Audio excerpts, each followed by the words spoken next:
sport. It takes them through 18 events. And let's take a look at those different events lined up for the standard Ford RS2000 Escorts. 3 circuit races, Brands Hatch, Castlecombe and Alton Park, will take the performance of the cars to the very limit on the racetrack. Don't forget, these cars only have slight suspension modifications, the standard Ford Rallye Pack suspension. The cars are fitted as standard with a Torsen limited slip differential, which could come in very handy indeed on the 3 rallies, the Tour of Cornwall, the Millbrook Special Stage event and the Long Marston Stage event, making up the 3 rally calendar. With celebrity drivers and experienced drivers such as David Llewellyn and the British national champion Trevor Smith, the competition is expected to be very hot indeed. The speed hill climbs, 3 events at the famous Prescott Bugatti Owners Club event, the Harewood Hill Climb in North Yorkshire and Lutton Park in the Midlands. Hill climbs require a great deal of accuracy on a very narrow track, with speeds of over 100 miles an hour being reached, racing against the clock.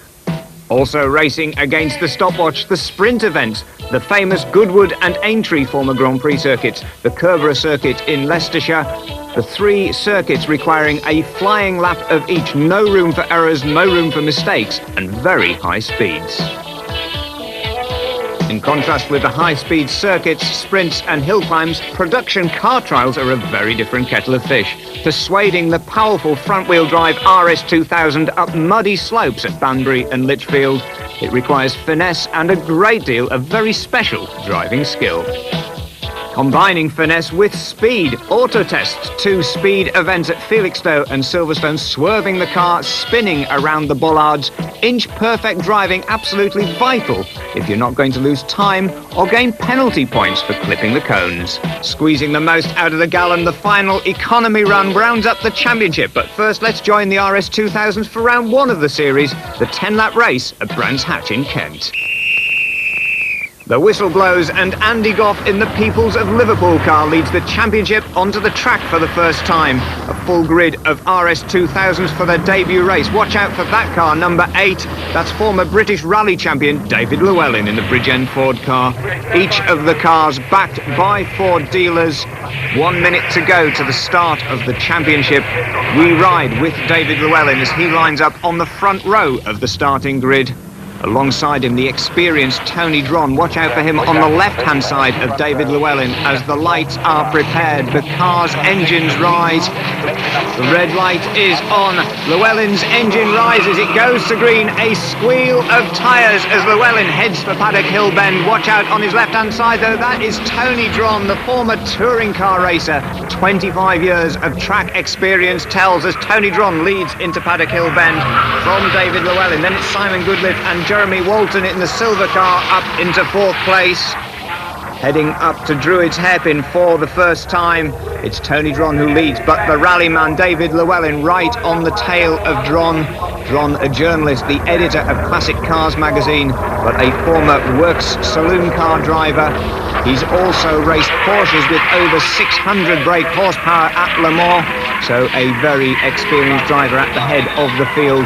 But he's coming under pressure from David Llewellyn. There, the car number 10 of Jeremy Walton, the motoring journalist, as the field stream round on their opening lap.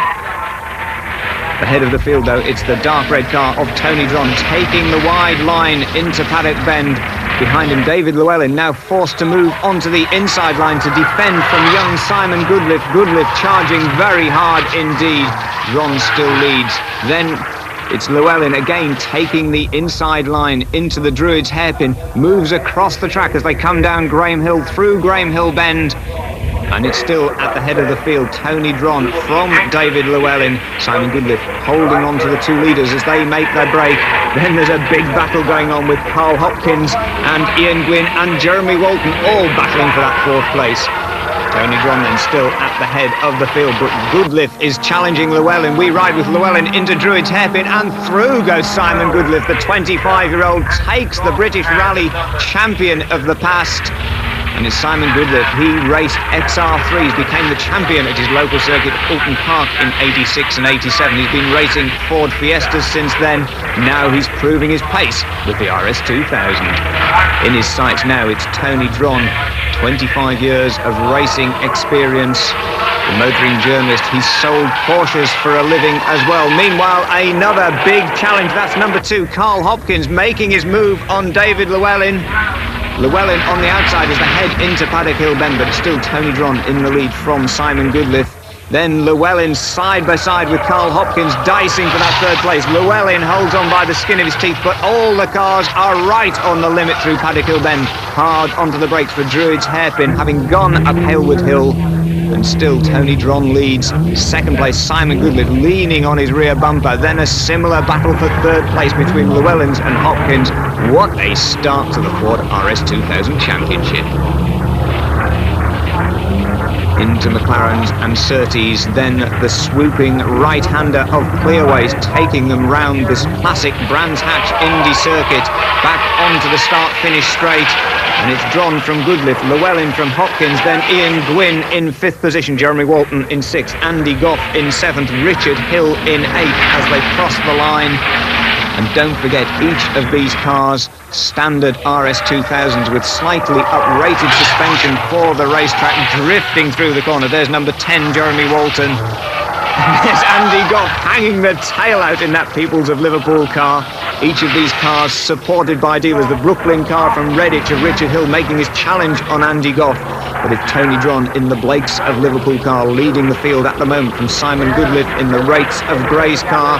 Then Llewellyn upholding Welsh honours in the Bridgend Ford RS2000 from Ian Gwynn in the Hartford car.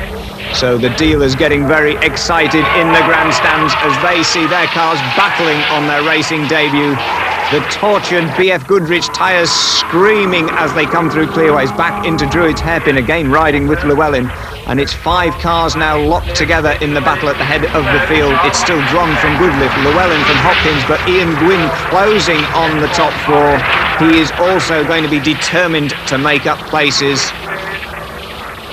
And Goodliffe again closing up on Tony Dron at the head of the field.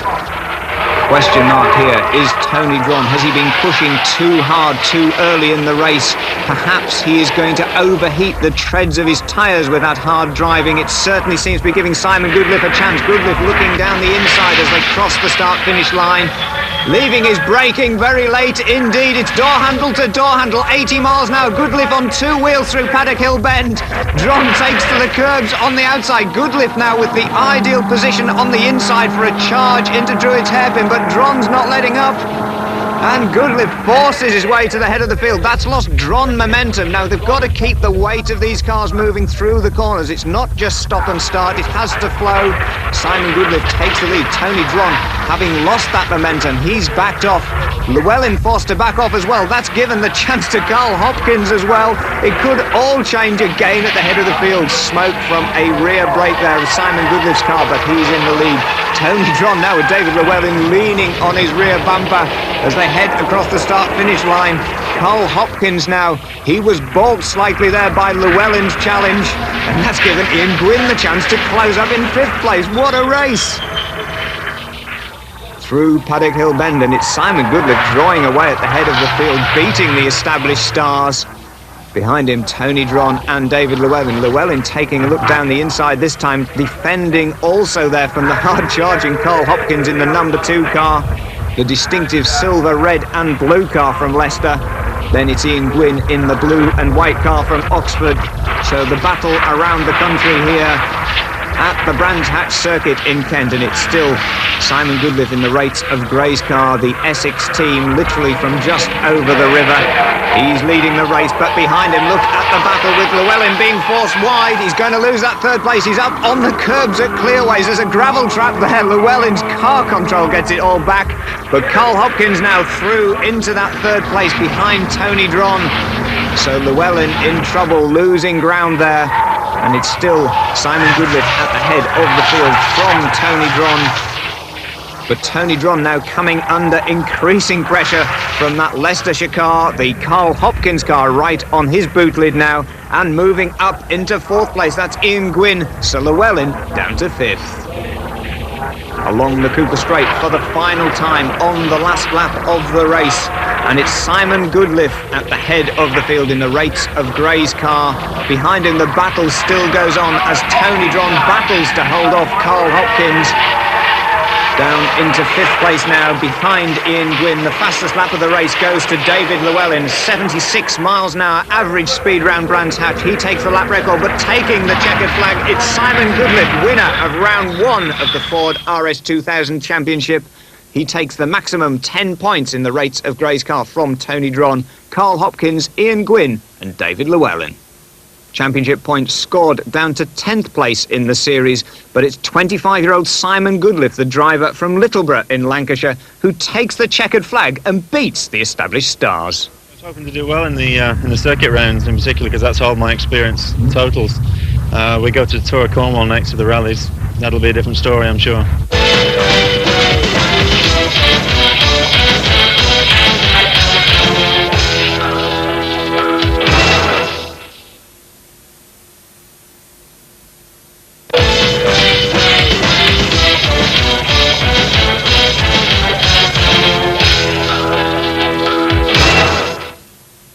And welcome back as the Mobil 1 RS2000 Championship heads south and west for the Tour of Cornwall Rally. It's the first time the new RS2000s have been out on the rally stages, and the teams have been working hard to transfer the specification from the racetrack for the tarmac rally stages. Well, the Ford RS2000's been synonymous with rallying success for over 2 decades.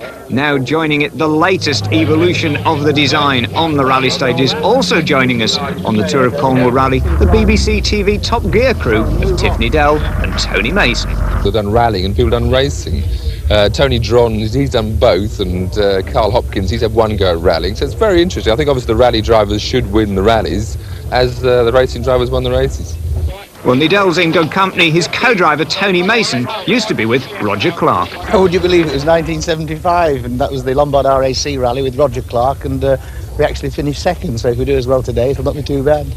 Well, trying to stop him winning that rally, it's this man, Tony Dron. Ooh, for a win. I'm looking for a finish, very definitely. I want to be in the top 4. Well, Carl Hopkins wants to be in the top 4. This is the moment of truth as Hopkins starts the opening special stage with a shower of stones and wheel spin from the Ford RS2000. Fog on the early stages, that really puts the emphasis on the poor co-driver.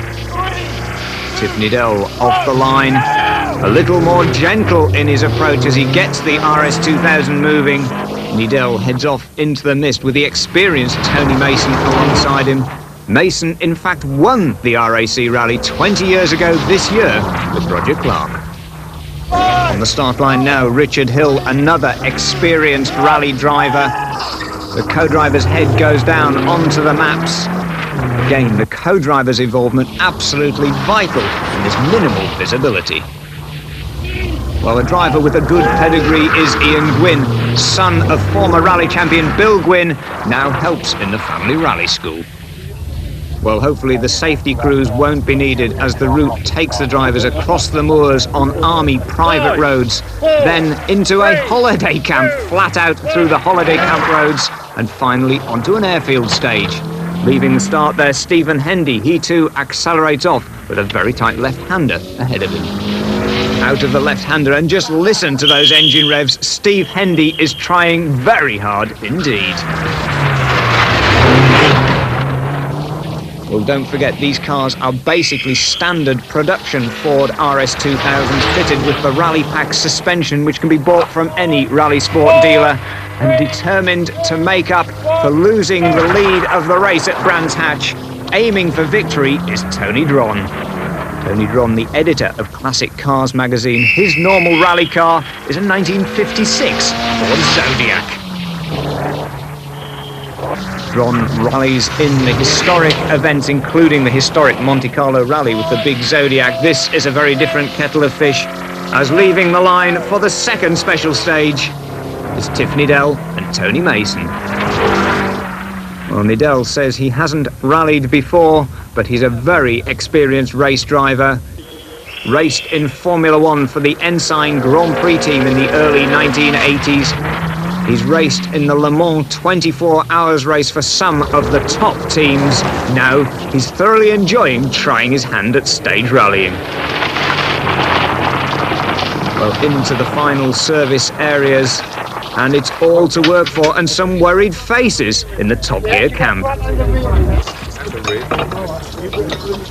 You don't mind a little bit of non-colour coding, do you? Tiff was driving very well.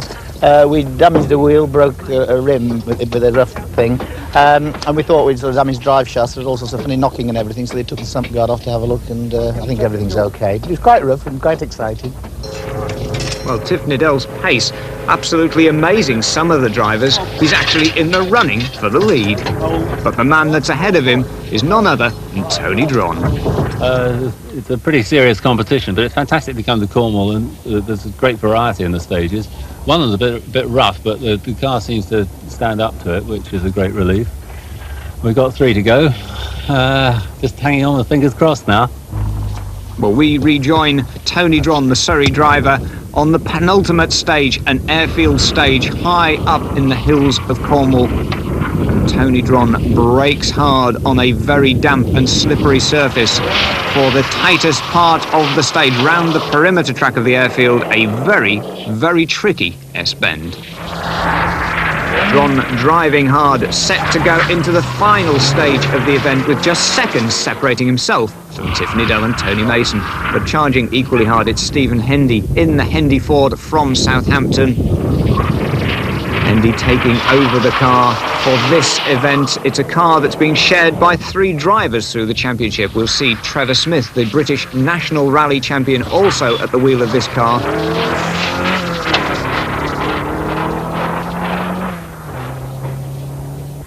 Well, in his element on these wide open stages, it's Ian Gwynn, son of rally school owner Bill Gwynn, but I don't think that's what they teach you at school.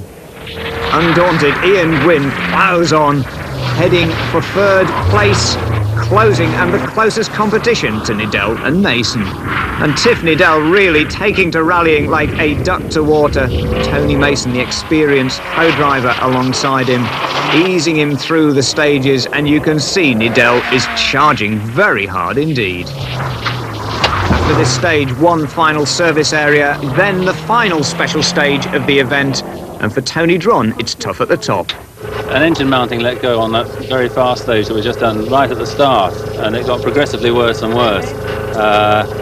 It was like putting something in a grinder going around the right-hand bend, and with it afflicted like this, we got stuck behind a chap in a rather fast Escort who wasn't so fast in the corner, so we got badly balked for a lap on the second run there. So the others have caught up with us a little bit, but I think the chaps from Blades can get it mended in time for the last stage. You do realise that we are just behind you 11 seconds now. I know you are. You have to try awfully hard. We'll do it. Yeah, this last stage, all rough and ready, all to play for. Only 11 seconds behind, we'll have that drawn yet. We're going to win our debut. Well, it's friendly rivalry, but it is very close indeed as the cars head out onto the final special stage. But drama as Tony Mason and Tiff Niddell return on their own to the service area at the end of the stage. The car, Martin Sharp, turned over, rolled over end over end, and then Tony Dron came alongside and he stopped, and he's lost his drive at the same place, so he's blocked in the stage. We all had to stop. Then they cleared the car out. We pushed Tony Dron out of the way and drove out, and we will have won the thing, we think, if Tony Dron doesn't get here, because he's no drive. So that's rallying. Whatever next. Tony Dron led throughout the day and into the last stage, but he didn't finish. But we did. Look what we've got. Poor Tony. He's probably still there now. Well, the spoils of victory to the winners. Disappointment for Tony Dron.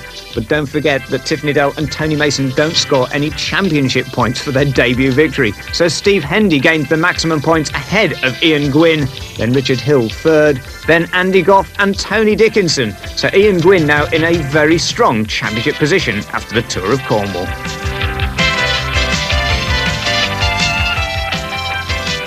Gwynn with 16 championship points, 3 ahead of the hard-charging Carl Hopkins. Simon Goodliffe with 12 points. Richard Hill bringing up 4th place with 11 points.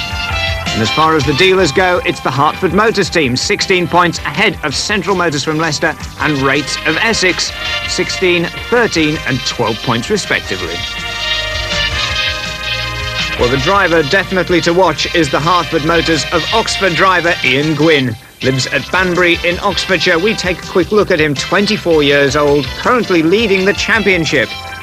The rally driver and motor trader assists in the family firm of running a rally school. Well, next week we go to Castle Combe in Wiltshire for the high-speed circuit there and another of the close RS2000 races. We also stay out west as we take to the classic Prescott Speed Hill Climb, run by the Bugatti Owners Club and inviting the RS2000s along to bring it right up to date.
In association with Mobile One, welcome back to the Ford RS Rally Sports Series, as this week we take a look at the on-track action, the motor racing circuit at Castle Combe in the southwest of England, and then on to the historic hill climb at Prescott, the Gloucestershire hill climb course, home of the Bugatti Owners Club, inviting the Ford RS2000s along to bring the proceedings bang up to date. But first we move from Gloucestershire across to Wiltshire to the most picturesque town in Britain, Castle Combe. Just on the outskirts of Bristol, it's also the home of one of the fastest and most tortuous motor racing circuits in the country. Beautiful rural surroundings, the place where the film Dr. Dolittle was made, but the action on the racetrack is going to be the focus of most people's attention this weekend.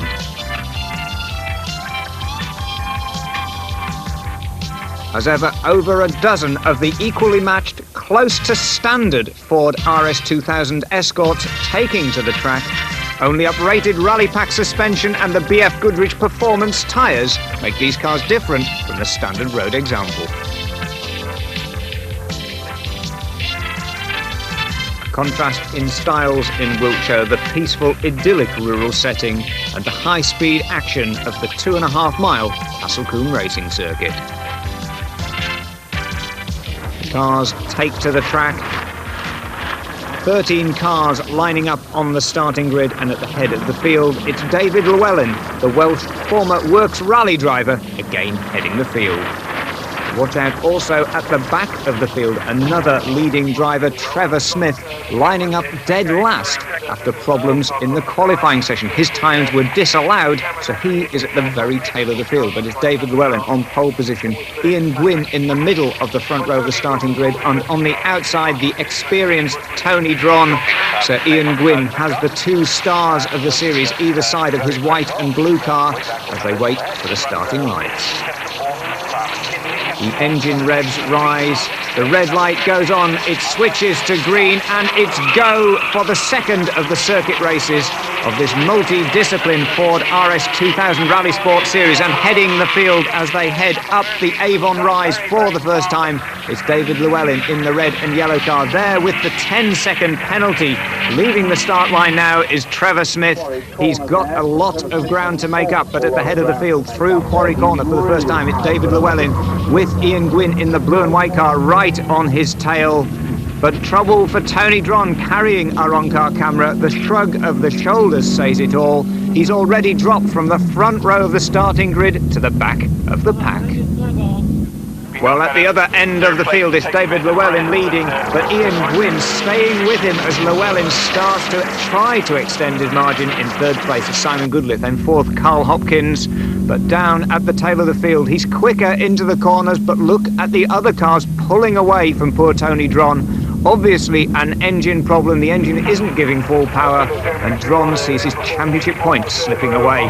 David Llewellyn at the head of the field crosses the start-finish line out of Camp Corner, heading back up the Avon Rise. It's Llewellyn from Gwynn, then Goodliffe and Hopkins, fifth place Richard Hill, sixth Andy Goff, and seventh the flying journalist Lawrence Pierce. Through the tricky left, then right, tightening right-handed corner at Quarry, the trickiest part of the circuit. David Llewellyn in control at the head of the field, but Ian Gwynn, the young driver from Oxfordshire, right on his tail. Then Goodliffe and Hopkins dicing for that third place. That time Gwynn makes a mistake, heading through Tower Corner. Now out up the West Way into camp for David Llewellyn. And Llewellyn really controlling this race.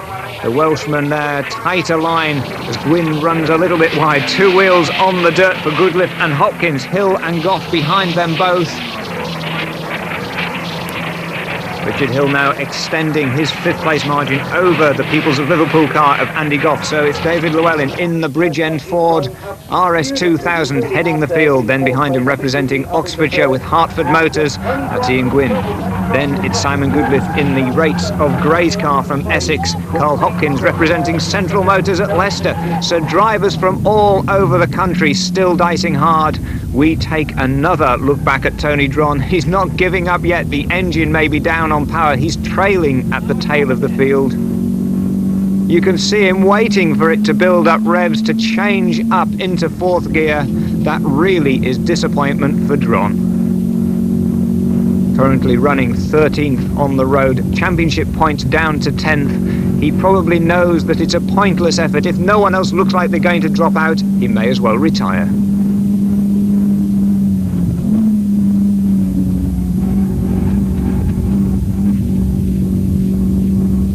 Out through Tower Corner, up the slight uphill run the West Way into the chicane. You can see him waiting for the car to build up speed at the head of the field. At full speed it's David Llewellyn, then Gwynn, then Goodliffe, Hopkins, Hill, Goff, Pierce, Dickinson, Smith, and Trevor Smith already up to a fine 9th place. Don't forget, he started 10 seconds adrift at the end of the field. Well, Camp Corner, we're watching the cars heading through, the entire field streaming through, still waiting for Tony Dron. He's now some 7 seconds behind the next car as Llewellyn heads out through Quarry Corner, out along the Farm Straight. Gwynn still sitting there shadowing his every move. Goodliffe and Hopkins still dicing for third and fourth positions. David Llewellyn in control though, the rally driver from Haverfordwest. Combines his business interests with farming and rally driving and race driving. At the moment, Llewellyn still a very busy man. Busy in the car too, with Gwynn not letting him have a moment's peace. Meanwhile, Carl Hopkins closes right on the tail of Simon Goodliffe with 8 laps remaining. A locked wheel that time from Llewellyn. That's how hard he's being forced to try as Ian Gwynn refuses to let up. Closing again as they head out down Farm Straight, heading to Old Paddock. But you can see the problems for Tony Dron. The car not even using the full width of the track there as it exits Camp Corner on its way down to Quarry. Meanwhile, half a lap ahead is David Llewellyn and Gwynn at the head of the field. Then Goodliffe and Hopkins. The rest of the field stream through. The 12, Lawrence Pierce, one of the journalists in the event. Another one there, car number 5, Art Marcus from Car and Conversions magazine. Then this huge gap, some 5 seconds before the inexperienced Avon Kaiser comes through. Then another 4 seconds behind him at the very tail of the field. Tony Dron is watching his championship challenge slip away. Across the start-finish line, only half a dozen laps remaining. Out of Camp Corner, then flat out in 5th gear, and very spectacular driving indeed by Trevor Smith there in car number 15. Don't forget, he started 10 seconds adrift at the tail of the field. Now he's already up to 9th place and gaining. But Tony Dron heading into the pit lane. Obviously, he's decided it's a pointless exercise continuing. The engine continuing to run, but not developing that full power. Dron arrives in the pit lane. His pit crew take a quick word from Dron, dive under the bonnet, but already he's a lap down as Llewellyn and Gwynn, Goodliffe and Hopkins charge through. And at the head of the field again, locking that rear wheel, smoking the BF Goodrich tyres. It's David Llewellyn at the head of the field from Ian Gwynn. Then Simon Goodliffe still in that third place, dicing all the way with Carl Hopkins. Hard Carl, as he's been re-nicknamed, one of the hardest drivers on the circuit. He's certainly not letting up in his pursuit of Goodliffe. Now just one lap remaining. Can Llewellyn hold on, or can Ian Gwynn make a late challenge to snatch away the lead? Llewellyn, the experienced former Works rally driver, under full control at the moment, out the quarry corner for the final time, then down the farm straight, through Old Paddock, hammer down, then Tower corners. And for the final time, it's up the West Way and into Camp Corner. The curving right-hander, the car being set up in a beautiful slide as Llewellyn celebrates taking the checkered flag. Ian Gwynn just half a second behind, takes that fine second place. Simon Goodliffe third, Carl Hopkins in fourth, and Andy Goff, the Liverpool driver, in fifth place. Well, the Rally Sport Series again demonstrating spectacular action on the racetrack. But now it's all over for David Llewellyn. It's time to relax and perhaps to celebrate.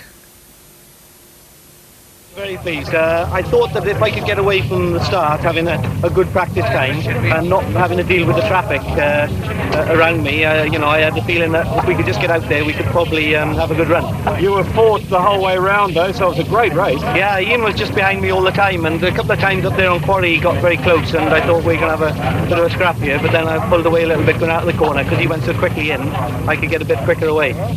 Well, sadly, his celebration short-lived because Llewellyn's car later excluded he and Tony Dron, two disappointed drivers. It's very hard on the guys who put a lot of hours in on the car, but knowing this team, they will react the right way. Still a long way to go. We've got event after event, weekend after weekend coming up now. 4 or 5 weekends time, things could look very different, and we've got to keep telling ourselves that. Well, I'm very disappointed, obviously. It's the weight problem. We were weighed after the race and we were 2 kilograms underweight, which is, you know, 2 bags of sugar. I mean, it's a very small amount, but I mean, we were under. The disappointing thing was that we did weigh at home last Friday. I weighed the car and we were 10 kilos overweight, so we never even dreamt that we had a problem. But of course, you know, the scales here are very accurate, so I don't think there's any question of that. It's just the big quarry scales we use must have been just slightly out at home, so you know, it's hard when it's like that. Well, Llewellyn's falling foul of the quarry Raybridge allows Ian Gwynn to get the maximum championship points ahead of Simon Goodliffe, Carl Hopkins and Andy Goff. Again, drivers from all around the country benefiting from the championship points in the Rally Sports Series.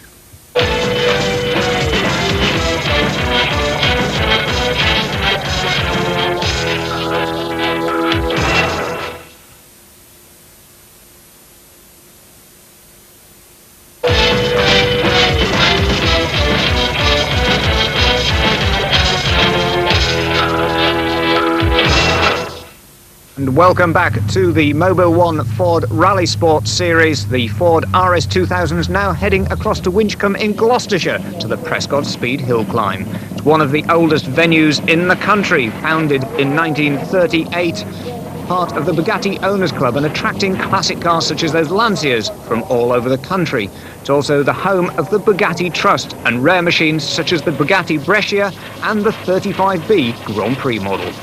Joining them, the Ford RS2000s for a special event, the Speed Hill Climb event, a classic summer English paddock, the beautiful Bugatti machinery capable still of reaching over 130 miles an hour and capable of even outperforming the RS2000s.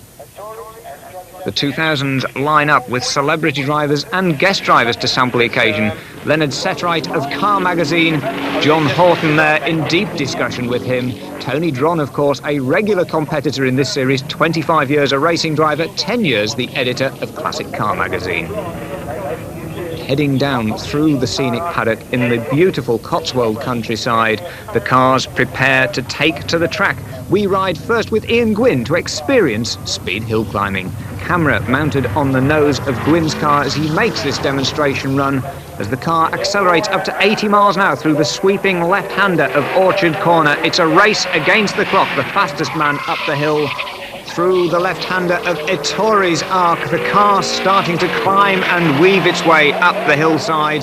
Then into the very tight first gear, Pardon Hairpin, hard onto the brakes, across, smoothly back on with the power. You don't want to spin the wheels there.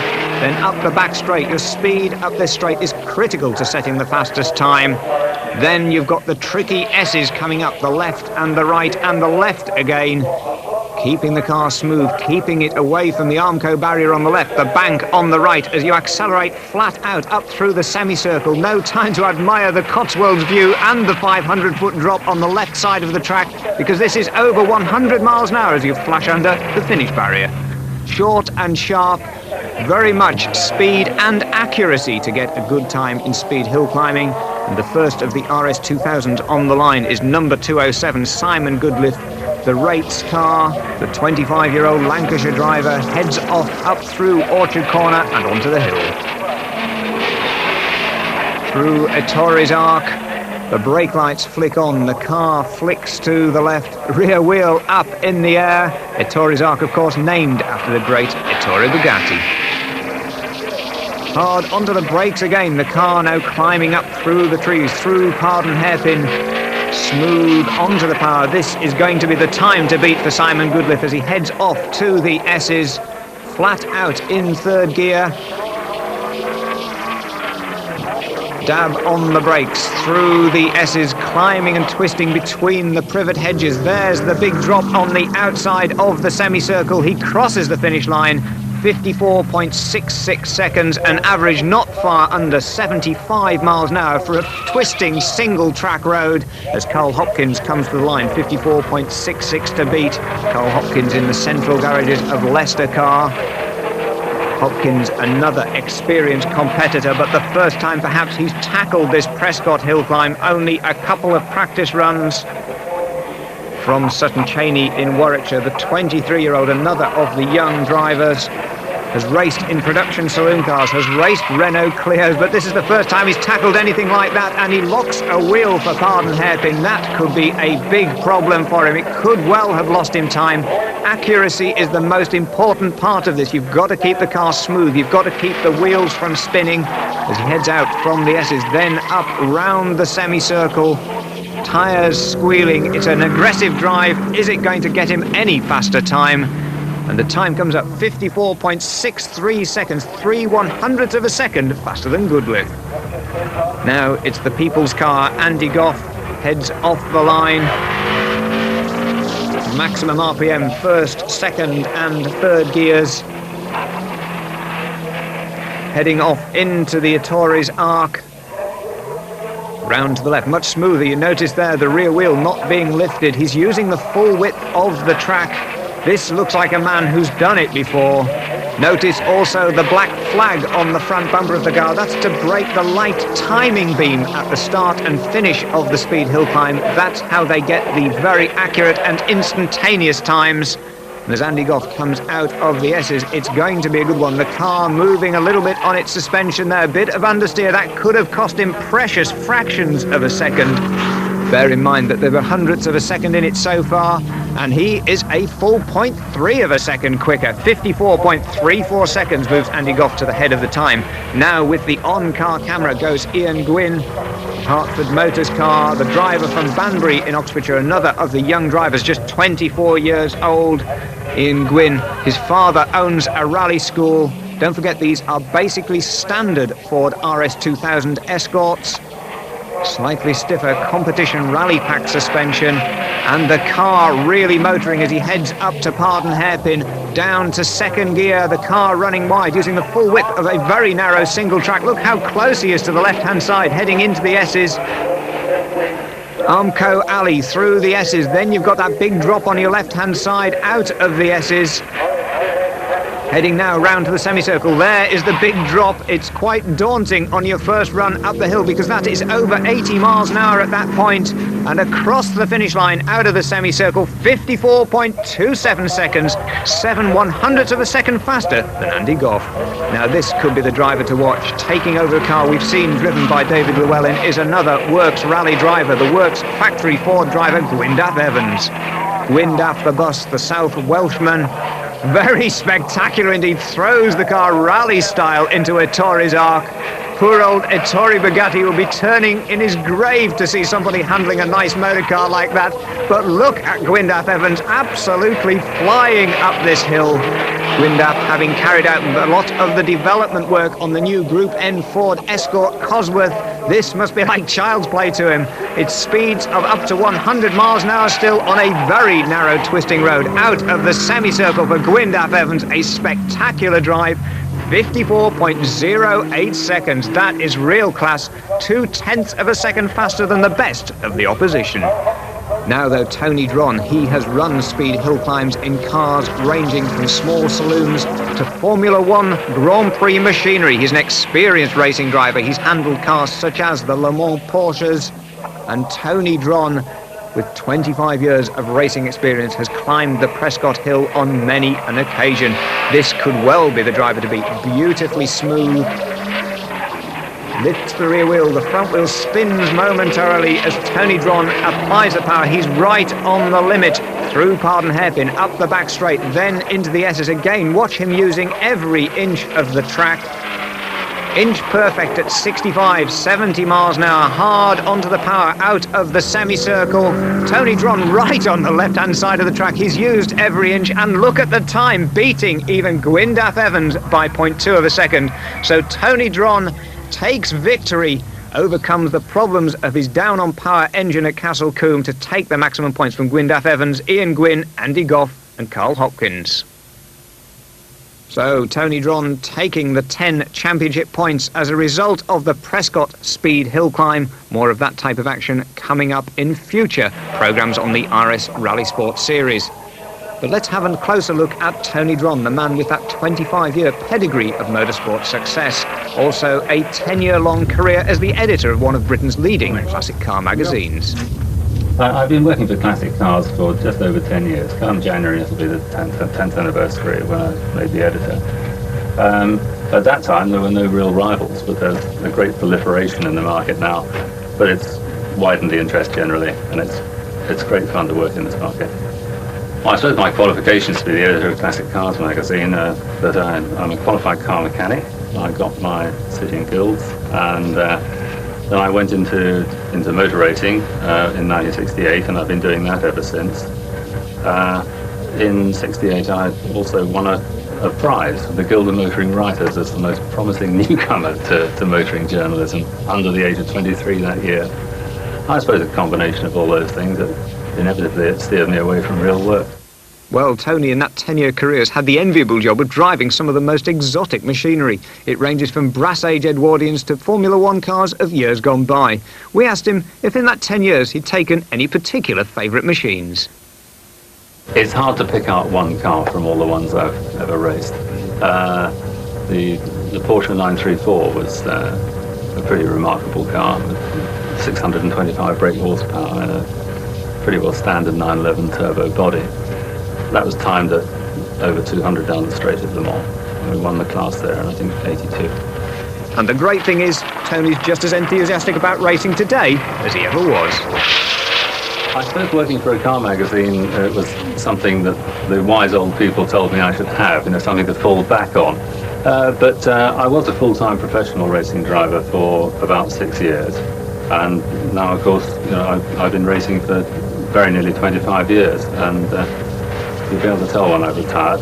They'll nail the lid in the box and burn it. I tend to keep going as long as I can. I've got two road cars. I've got a 59 Zephyr in full rally spec, as a works car would have gone to Monte Carlo. And I've got an absolutely standard 1964 Ford Anglia. Don't you just hate it when someone has a lifestyle like that? See you next week.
In association with Mobile One, welcome to the third RS2000 Rally Sport programme. And this week it's speed and accuracy that are the watchwords. We take in the Felixstowe Auto Test, a demanding discipline for both car and driver. Then it's off to the fast and open Goodwood circuit for the high-speed dash. The fastest around a single lap scores the points.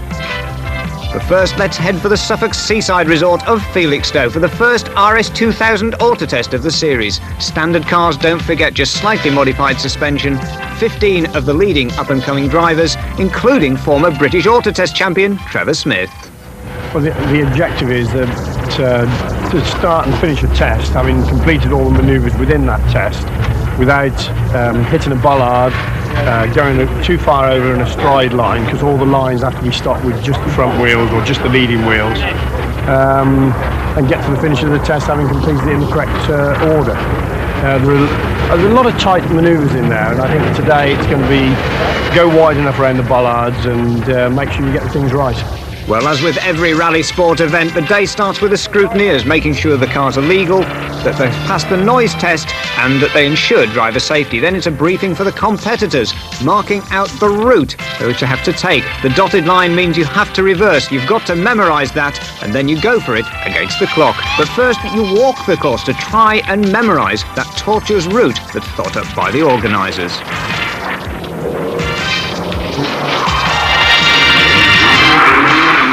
So let's join British Auto Test champion Trevor Smith in the car to see how it's done. It's a secret of speed and precision as he spins the car around the bollards. Feeding the power in ever so gently, then up into second gear, hard onto the brakes, into reverse. Now accelerating, throwing the car, using the transmission of the car to spin the car around on a sixpence to make the return journey. Now watch this, back into first gear, round the bollard again. Full speed, full throttle, and the handbrake being used to lock the rear wheels and spin the car around the island. Into reverse gear whilst on the move, then throwing the car from reverse to forwards in one simple movement and through to the finish gate. It's no easy task for the drivers. It requires a mix of aggression and accuracy. So let's see how Simon Goodliffe in the Rates of Grace car goes on his first ever run at an auto test. Winner of the first round of the series, Simon of course won that first race at Brands Hatch. This, though, is very different to the Kent Motor Racing circuit. Into reverse, throws the car around the bollard, not quite aggressive enough with the throttle to spin the car right round. He needs a second bite at it. That, of course, is costing him precious seconds. The clock running all the time. The car off the line with just a smidgen too little throttle. The front wheels don't spin. He loses a little bit more time. But now he's back on the pace through the slalom. And don't forget, he's having to memorise that tortuous route. Into reverse gear, through the bollard, flicks the car around.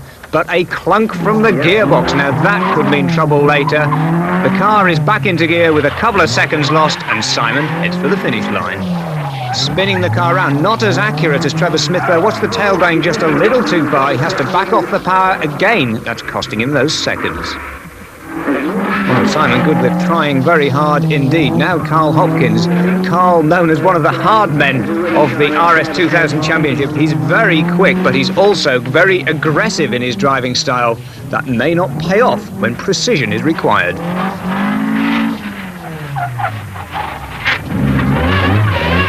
Into reverse gear, looking out the side window there, flicking the car round, needing to bring a little bit of extra power in, not quite as quick as Trevor Smith, but certainly on the pace with Simon Goodliffe. Now round the island, the car disappears out of our sight, pirouettes around the island, comes back to head through those gates. Now into the spin zone, beautifully controlled there. And Carl Hopkins really proving that auto testing does suit his style of driving, controlling the car absolutely perfectly on the handbrake turns. Being cheered on by the crowd as he heads for the stopper stride line at the finish. The front wheels cross it, the back wheels stay the right side, so no penalties for Carl Hopkins. On to the second test of the day, with Trevor Smith leading in the overall honours, but the discovery so far is Carl Hopkins. He's found that auto testing definitely does suit his driving style. Into the garage, into reverse, spins the car around beautifully, straight back onto the power, almost an instant gear change from reverse to forward, through the slalom, not too heavy on the throttle. And if you touch one of those cones and move the marker, don't forget that will cost you a 10-second time penalty. Again, beautifully held on the throttle. Auto testing originally started to improve the skills of budding rally drivers to flick cars round in narrow country lanes when their navigators had sent them the wrong way. It then developed into a sport very much on its own, and it's a sport that requires an immense degree of driving discipline. And again, beautifully controlled on the handbrake, Carl Hopkins really proving his driving style. It's an anxious moment though for David Llewellyn, World Championship rally driver, but auto testing is very difficult indeed, particularly when you've got to remember that very, very difficult route. These drivers making it look very easy indeed, but for most road drivers you wouldn't be able to proceed down a slalom course like this in first gear without knocking over those precious bollards. Again, Llewellyn's car control allowing him to throw the car easily into those boxes. Bear in mind there are only 6 inches on either side of the car as it accelerates in and out of that garage. Llewellyn dabbing the throttle as the car goes through the slalom, anything to make up those precious fractions of a second.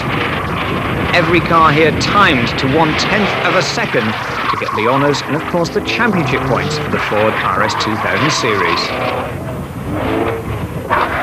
And Llewellyn through into the finish control, the thumbs up from the marshal. That test completed for David Llewellyn.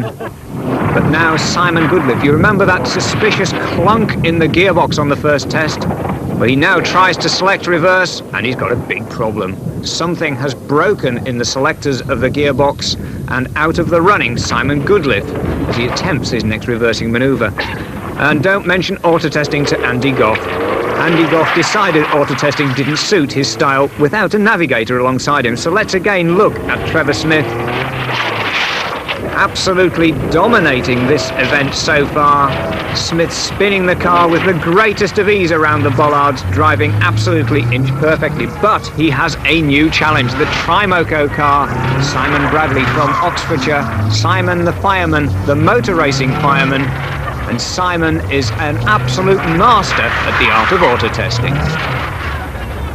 Into the box, into first gear, back onto the power. Watch how close he keeps that white RS2000 to the bollards, reaching speeds of almost 50 miles an hour, then spinning the car perfectly through 360 degrees.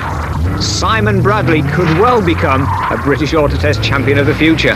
There, though, Simon's still not really quite used to the RS2000, electing to take a more cautious route. Rather than throwing the car right into the garage, selects a gear to drive the car in on each occasion. That costs him maybe a second or so. That could be critical, but it means he's not risking those 10-second penalties for clipping the bollards. Now we ride with Trevor Smith on the front of his car as he sets off through that jungle of bollards. He's really got the time to beat, the time set by Simon Bradley. The car making its way through. Try remembering this route, then try putting it into your mind, then try driving a snaking, sliding motor car at speeds of up to 50 miles an hour. And just watch the former British Auto Test champion in action. Smith slides the car perfectly, keeps the momentum up, keeps the car moving. Round through the bollards again. Spinning the car in, using the handbrake to lock the rear wheels, to spin the car. There, Smith just slides the car, lines it up absolutely perfectly. That's perhaps because he's got more experience with the RS2000. There's another gate coming up again, spinning the car into that gate. Now watch this. Into the gate, on with the power, the car now accelerating up, spinning through the bollards and into that finish gate with hardly a steering correction. That is where he takes the precious seconds off Simon Bradley. There are the final tests though, getting more complicated than ever. Don't forget the dotted line on that diagram means it's a reversing manoeuvre. As Simon Bradley sets off, locks up the front wheels, brings the car back. This is really a challenge Trevor Smith wasn't expecting. And Simon Bradley has brought this auto to Trevor Smith, proving why he's a British champion. But it's back to the promenade for the final test. This one of the toughest of them all. The sea on one side, flower beds and walls on the other side, so no margin for error. And Trevor Smith heads down the slalom with those 10 points in his sights, spins the car round again on the handbrake. Look how close he keeps it to those bollards. Trevor Smith heading for victory and demonstrating his Autotest pedigree. Well, I found it very hard work. I mean, I'm not getting any younger as the years go by, but I mean, from the early days when I used to do auto testing, I progressed to rallying. But I mean, rallying is now my first love. I've been auto testing for something like 9-10 years before I gave it up. So I'm quite happy with the day and the way it turned out. Well, a maximum 10 championship points for Trevor Smith, the former British Autotest champion and British National Rally champion, heading to the end of the final Autotest at Felixstowe.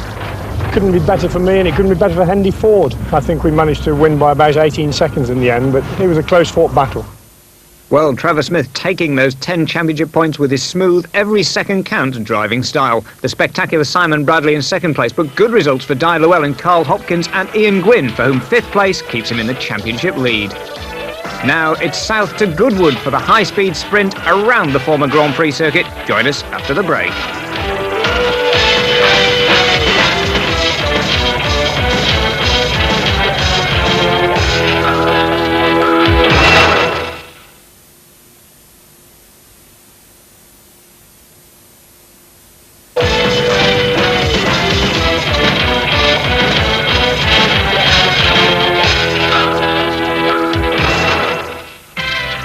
Welcome back to the Mobile One Ford Escort RS2000 Rally Sport Series, and we head to Goodwood, a famous name just a few furlongs from the horse race course and the former Grand Prix motor racing circuit. It's the place where Graham Hill, Jim Clark and Sterling Moss cut their teeth. Sadly, it's also the place where Sterling Moss had that huge accident that ended his Grand Prix motor racing career. But now it's in use for road-type cars, for sprints and speed events. And the Ford RS2000s have their noise levels rigorously checked. The scrutineers pass off the cars, saying they're safe and legal for use on the racetrack.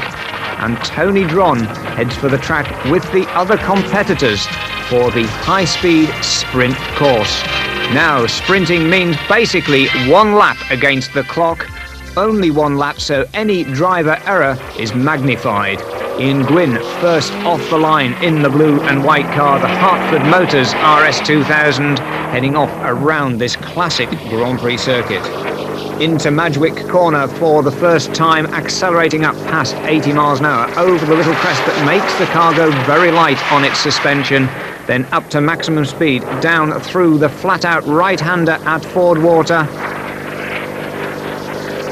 And keeping the car very accurate indeed. With such a sudden death performance as the car heads down through St Mary's and through Lavant corners, it means the drivers can't afford to make a single mistake. Out down the famous long Lavant straight, it's almost 2 decades now since Grand Prix cars last raced at Goodwood.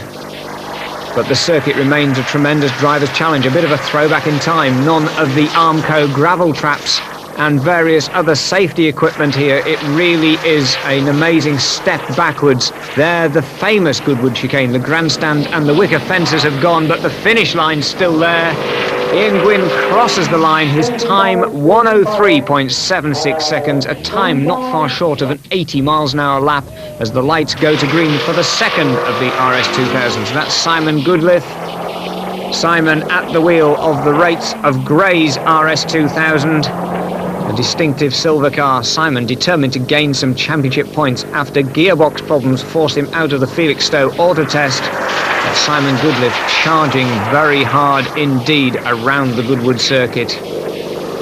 Out of Madgwick, through Ford Water, the classic names St Mary's, Lavant, then down to Woodcote Corner at Goodwood and into the classic Goodwood chicane, all names to conjure with for anyone that has any heritage of motor racing in their blood.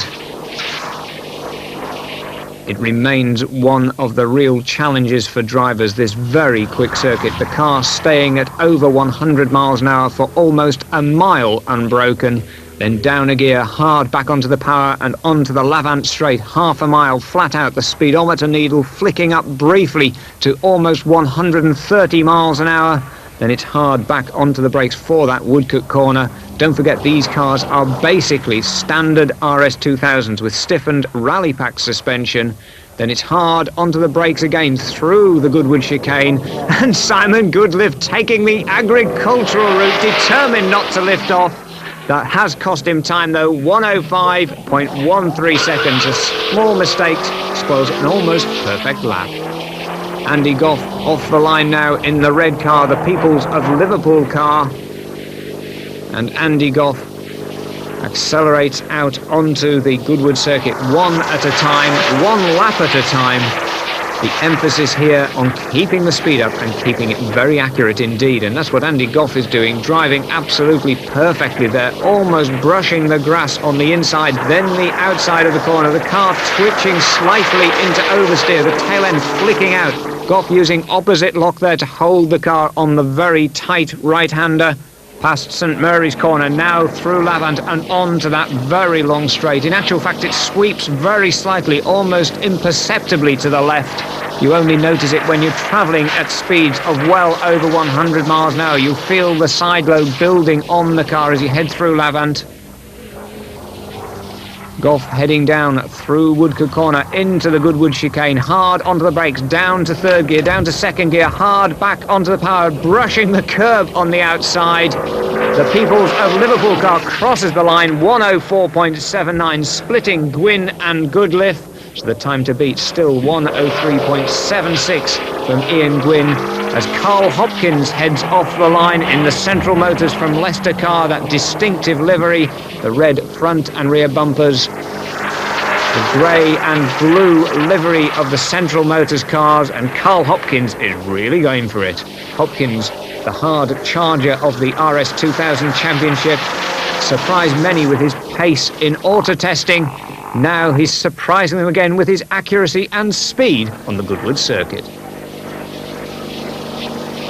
It's over 30 years since Jim Clark and Jackie Stewart thrilled the crowds here in touring car racing with the Lotus Cortinas. Now its successor, the new RS2000 Escort, takes a very spectacular exit from the Goodwood chicane.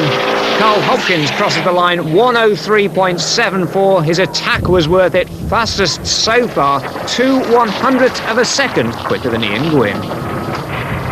Lining up now, it's Tony Dron, the experienced man, the motoring writer, the editor of Classic Car magazine, and also a 25-year career as a racing driver. Tony Dron started motor racing at the time some of the younger drivers here were born, but he's very quick and he's very hungry for championship success. Through Ford Water, then through the left-hander of St Mary's, out along the backstretch of the circuit, down that long Lavant straight. Tony Dron absolutely charging with the RS2000. Smoke from the rear of the car there, a big slide through Woodcote corner. Dron is right on the limit. The car snaking under braking, leaving his braking almost impossibly late for the chicane. Tony Dron certainly knows his way around the Goodwood circuit. Let's see if it reflects. 102.88 seconds. Tony Dron in the Blake's car from Liverpool takes the fastest time and the 10 championship points from Goodwood. Carl Hopkins second, then 103.74, just 2/100th of a second faster than Ian Gwynn's Hartford Motors car. Andy Goff and Simon Goodliff complete the top 5. So Ian Gwynn leading the championship by 2 points from the charging Tony Dron after 10 events so far. Simon Goodliff and Carl Hopkins dicing for that 3rd place. Andy Goff in 5th. So Tony Dron closing in on that lead of Ian Gwynn's. Don't forget, Dron had to withdraw from that saloon car race at Castle Combe. Now Hartford Motors leading the championship for the dealers at the moment. So it's Oxford, then Blake's of Liverpool, Rates of Grays in Essex. The championship from around the country still in favour of the Oxfordshire dealer. Well, it's on their doorstep for the next week's event, the Silverstone Auto Test, and again around the bollards, this time on the Silverstone Grand Prix circuit. Also at Banbury in Oxfordshire, the art of persuading a powerful front-wheel drive RS2000 up a slippery, muddy hill. It requires a very different type of driving expertise, plus we get a chance to take a closer look and meet Championship front runner Andy Goff. That's next week, so till then, goodbye. Next week sometimes.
In association with Mobile One, welcome to our fourth regular look at the Ford Escort RS2000 Rally Sport Championship. This weekend we look at the art of production car trialling and the auto test for the RS2000 swerving around the bollards on the Silverstone Grand Prix circuit. We also get to meet Andy Goff, one of the front runners in the RS2000 Championship. Well, first of all, though, we head for the rural setting of Banbury in Oxfordshire, the heart of the English countryside, and a little bit of mud plugging for the powerful RS2000s. Production car trialling, one of the access entry levels, literally grassroots form of motorsport, is not normally where you'd expect to see rally cars and track cars. It's basically the feather-footed art of driving as far as you can up a very steep and very slippery grassy hillside. And to make conditions even more difficult, the rain is coming down.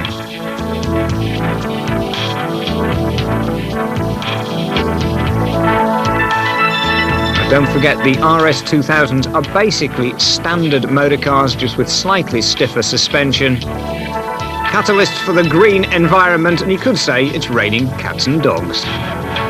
Now, one of the tweaks here is to let the tyres down to a minimum of 15 psi. It puts more tread on the track. It's one of many theories to get up the hill. He's obviously been doing it for a while, and he took a completely different line to anybody else. You noticed he was on the downhill side where there's good grass. All the other guys were up on top of the hill, which looks the obvious line, with lots of lock on, and just slipping across in the mud. We've never done it before, we've got to learn as we go along. We're picking it up, we're getting better, but it's still a bit of a lottery.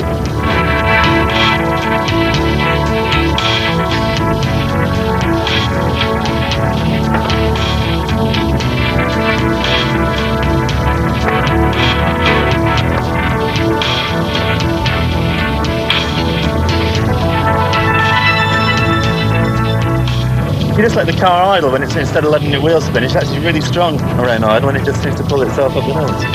But it takes a lot of learning now. We made a lot of mistakes, obviously, on the first 4 or 5. Just too much wheel spin. But get the wheel spin down, it's great. Trying to find the best dry line in the wet conditions. What's your strategy to get up this hill today? A Range Rover. The running order, all RS2000s, I want to start on hill 1, which is at the far end. And all the rest of the restricted event will start on hill 5. Well, normally the racing and rally drivers try and keep off the grass, but now it's looking for every bit of greenery and every bit of grip that matters. Andy Goff looks apprehensive. His wife co-driving for him, sitting well forward to try and keep the weight over the front wheels. Perhaps it's not the most friendly thing you can do to say you're using your wife as ballast. But it's not doing Andy Goff any great deal of good up to the number 5 point. Meanwhile, Carl Hopkins, with his co-driver hunched up over the dashboard, is trying a different route. He's up to the number 8 marker. The numbers reduce, the penalty points reduce as you climb each hill. And as the wheels start to spin, he makes it to the number 6 marker point. So 6 penalty points for him. Now Simon Bradley, he was the ace at auto testing. He's been very quick on racetracks and on rally stages. How's he going to manage on the hill? Local ground for Simon Bradley. He's actually a fireman at Witney in Oxfordshire, just down the road. His co-driver hanging on, hanging forward for dear life. The car is slipping though. Simon Bradley slips his way to a standstill. One of the Thames Ford dealer cars makes its attempt at climbing the slippery slope. The gradient here, something in the region of 1 in 2. Up to the number 4 marker. It's the best climb so far. Warming sustenance in the rain as Simon Goodliffe sets off. Now, he said he was going to keep the engine revs down and let the car crawl up at an idle. Let's see how he does. Well, he makes the number 7 marker, and then the number 6 goes the wrong side of the hedge, but it's 6 penalty points for him. But there's a serious side to this, of course, the championship lead at stake, with Ian Gwynn taking advice. Listening to all the instructions from Dave, because he's a bit of an expert at these PCT, so listening to everything he says, picking the right line makes a hell of a difference. As the cars slip and slide, Ian Gwynn demonstrating how easy it is to break traction with the Hartford RS2000. Don't forget, Ian Gwynn has 103 championship points, just 2 ahead of Tony Dron. Dron says he's learning this, Gwynn taking the lessons. Ian Gwynn sets off up the slippery slope. Keeping the engine revs down, taking a wide line as he slaloms up the hill, trying to prevent the car getting vertically upwards if he can possibly manage it, but he too only makes that number 7 marker. Rain-soaked spectators, it doesn't seem to dull their enthusiasm, but the previously shiny racing cars are now looking more like agricultural machinery. Perhaps this is the best answer to winning the production car trial. Faster, faster. So Ian Gwynn eventually taking that advice to heart and taking victory from Simon Goodliffe, Colin Valentine and Simon Bradley. Not in the top 4 though, Tony Dron. So that means that Gwynn further extends his championship lead. Well, one of the drivers who's done the most road mileage this year is Andy Goff in the Peoples of Liverpool car. Goff, a 38-year-old sales manager for an insurance company, is the subject of our driver profile this week. Currently 6th in the championship after 14 events, Andy Goff combines his motorsport career with a busy business life. Very good. Liverpool-based financial management consultant and insurance advisor, Andy splits his time between the office and the racetrack. But Andy certainly has a heritage of RS2000 success. Both he and his father have been successful club motorsport competitors using the older variety of the RS2000. Very much a family man, father with 2 proud young sons who accompany him to most of the RS2000 championship rounds, and his support comes from the Rallye Sports Centre of Peoples of Liverpool. Phil Waring, their sales manager, explains the sort of support they offer a driver in the RS2000 championship.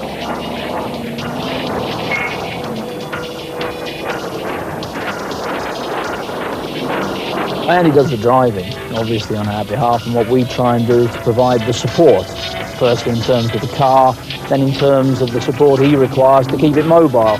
So that involves us providing service support with our trained mechanics, and they can whip in a gearbox in and out very quickly. We can also look after the bodywork and make sure that in between races the car's brought back to race trim and fully functioning in time for him to start his next race fully in full working order. Well, it sounds like a works factory rally program, but don't forget, these RS2000s are basically standard production cars.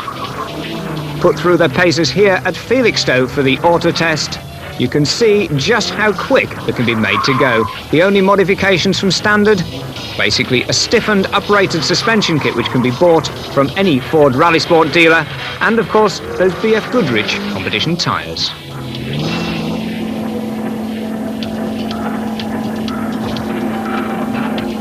Back in the workshop then, Andy's car prepared for the next round of the Ford RS2000 Championship.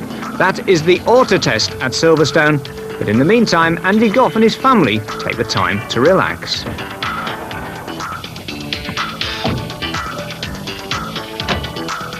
Now in Andy Goff's case, that basically means making another visit to his sponsor. The reason for that is that the Liverpool driver Andy Goff must be one of the few people in motorsport who's sponsored by their local pizza parlour. So if at an event you hear a Liverpudlian driver saying "Mamma Mia," it's not really a reflection on the competition, it's purely a word from his sponsor. And it could have been a better occasion than this. Apart from that, I can afford to sponsor Ferrari. Well, with Mamma Mia and Peoples, Andy Goff is heading for success.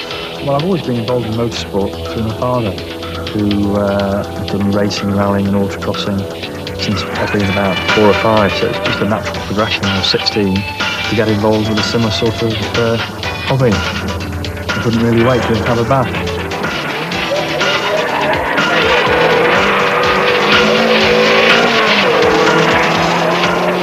Something like the RS2000 Championship that I'm involved in is ideal for a young guy because you can learn so quickly against such competitive people in so many different areas of motorsport.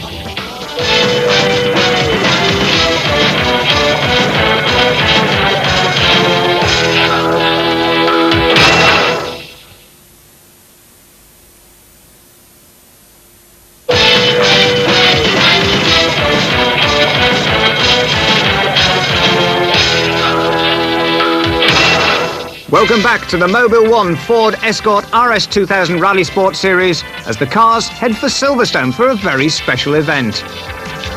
Not the normal motorsport crowd at the home of British motorsport this week, but the heavy metal.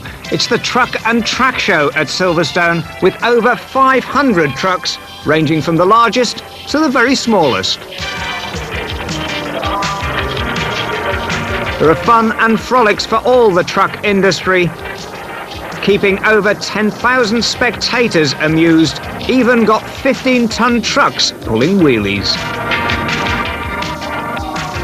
The spectators kept amused on the track by machines such as this 200 miles an hour jet-propelled truck, pit stop competitions from motor racing teams, and very special customised trucks too.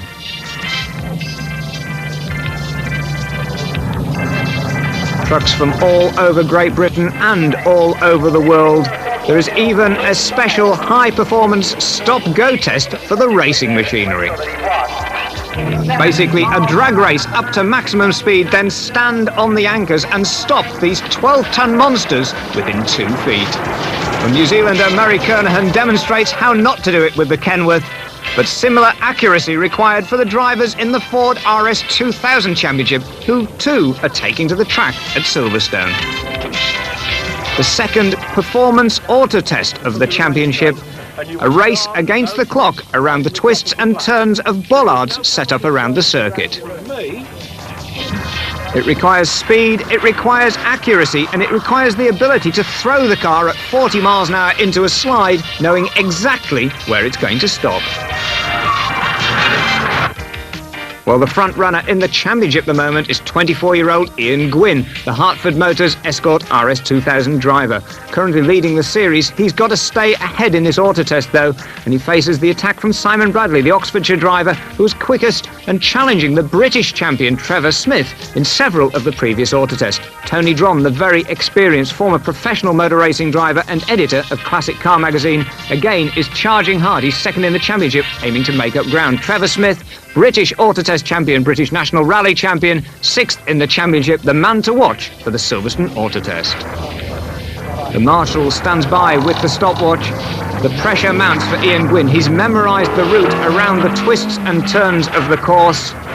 Now he weaves his way around the slalom, uses the handbrake to spin the tail out on the RS2000 to flick the car round into reverse, then accelerates back down the course, again flicking the car using the handbrake to lock the rear wheels. Now this is much more difficult than it looks. Those of you who saw the Felixstowe Autotest saw these cars spinning and revolving on a hard car park surface. This though is the Silverstone Grand Prix circuit. The tarmac here is specially laid to give the maximum grip for Formula One cars. It's not ideal for deliberately sliding the car.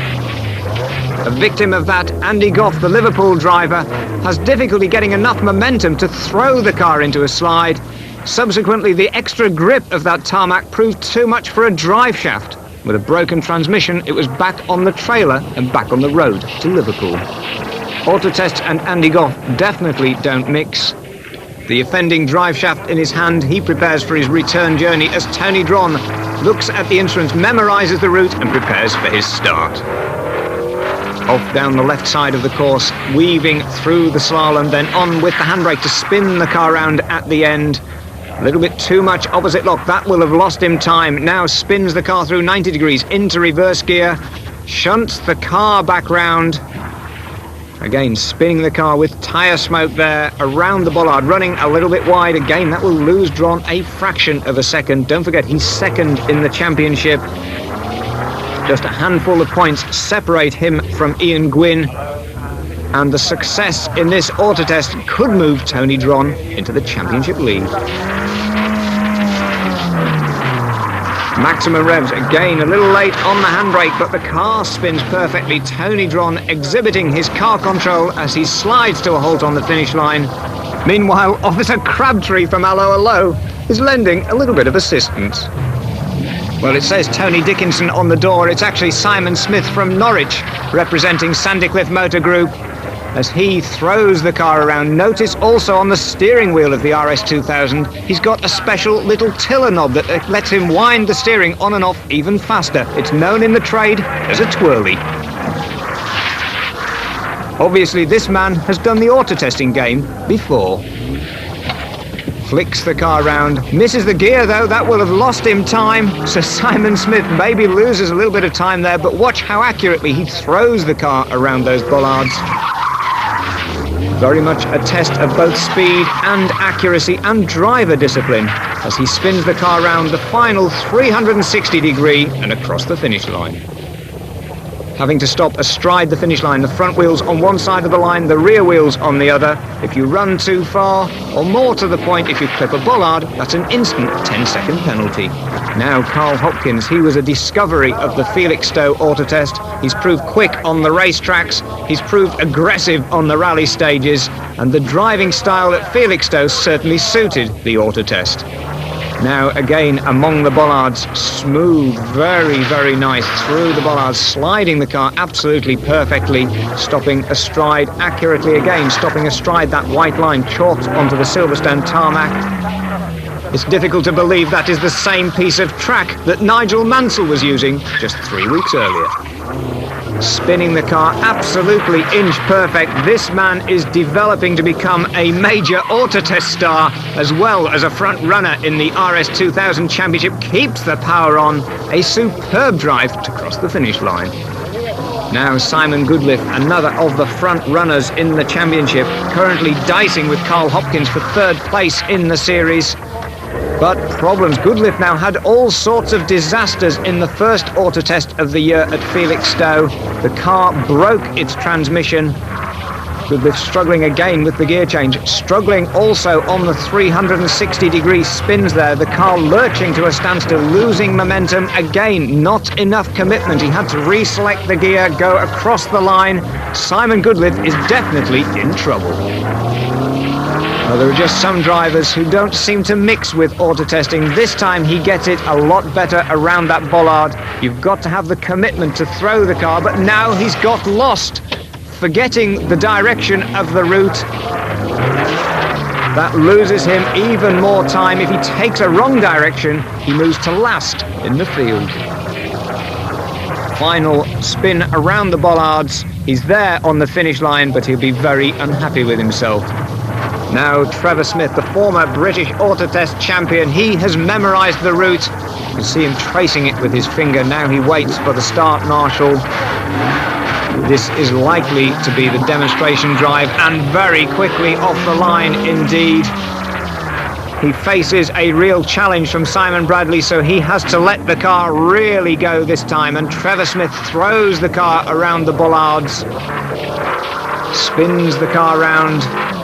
A little bit of tyre smoke, a bit of wheel spin. Just look how accurately he's throwing the car, but even Trevor Smith is having difficulty overcoming the grip of the Silverstone tarmac. Round the final bollards, and a very quick run into the finish. Smooth as ever. Trevor Smith setting the time to beat. Now it's Simon Bradley, the local driver from Witney in Oxfordshire. Simon, the fireman, he prepares for the start as well, makes himself comfortable, concentrating on that tortuous course ahead. See if Simon Bradley can beat the time set by the British champion. Now Bradley taking a wider line around the top bollard. You notice how he kept the momentum of the car going. That will have saved him time in comparison with Smith. Now stops astride the line at the end, weaving the car slightly in reverse to throw the car offline, off balance, to spin it around. Absolutely inch perfect. The tyres throwing up puffs of chalk off the white lines. Again, very tight on that final bollard. That is going to beat the British champion. So Simon Bradley taking the maximum 10 points, robbing Trevor Smith, the British Autotest champion, of victory in his special discipline. Ian Gwynn third. That will reinforce his championship position ahead of Simon Smith, and Tony Dron down in 5th place, which will keep his second in the championship alive.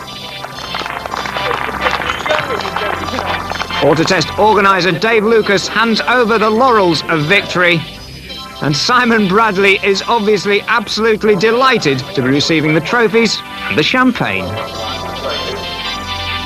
So Simon Bradley, the winner of the truck and track show round of the Ford RS2000, as we take a look at some of the heavy metal trying to follow the tyre marks of the RS2000s. The big American trucks, the Volvo White and the big green Kenworth, spectacular and crowd-pleasing as the truck and track show comes to a close. A huge cavalcade of over 350 trucks takes to the track to say farewell to Silverstone, as we look at the cavalcade of the top 5 drivers in the RS2000 Championship. We've met Andy Goff in the Mamma Mia and Peoples of Liverpool RS2000. The 38-year-old sales manager, now 5th in the championship standings.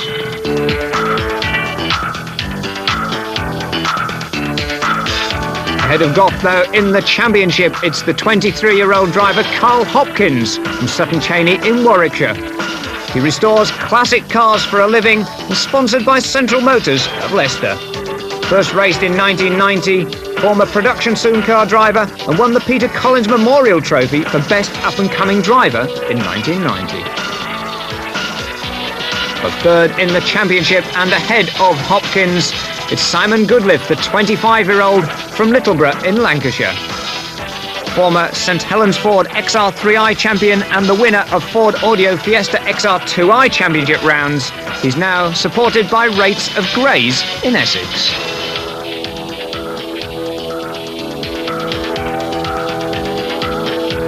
The season-long battle for third place goes on, but ahead of them both, it's Tony Dron, the very experienced editor of Classic Car magazine, 25 years of racing pedigree, second in the championship, driving the Blake's car.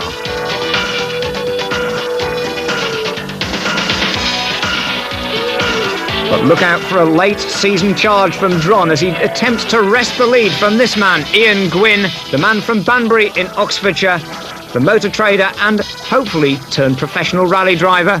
Spent a lot of his time working as an engineer and assisting with his father's rally school. So after the Banbury trial, the dealer standings: Hartford Motors 142 points ahead of Blake's and Rates, with Central Motors of Leicester 4th on 106. But the championship is far from over yet, and there's plenty of action to come in the Mobil 1 Rally Sport Series. Coming up next week, we've got action from Kerborough, the short sprint circuit, and the drivers again racing against the clock, and a slippery and treacherous track. Treacherous conditions too for the final rally stage of the championship, the Long Marston stages, when the rain came down. So join us for the action coming up next week.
In association with Mobile One, welcome to this week's look at the Escort RS2000 Rally Sport Championship, the series featuring 7 different driving disciplines, and this week we join the Escorts on the track at Kerborough in Staffordshire, a speed sprint event racing against the stopwatch. Also in the Midlands, the final special stage rally of the series on the former airfield at Longmars.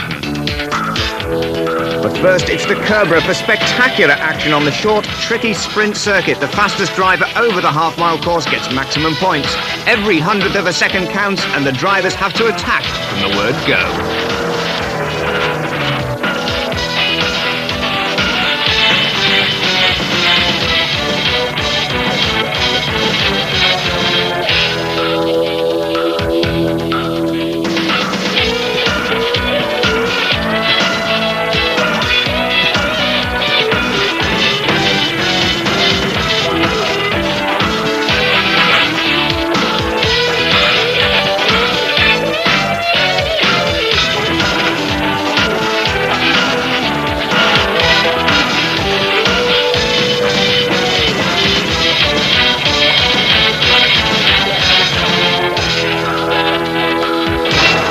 The Shenstone Car Club inviting the RS2000 Championship for the sprint event at Kerborough.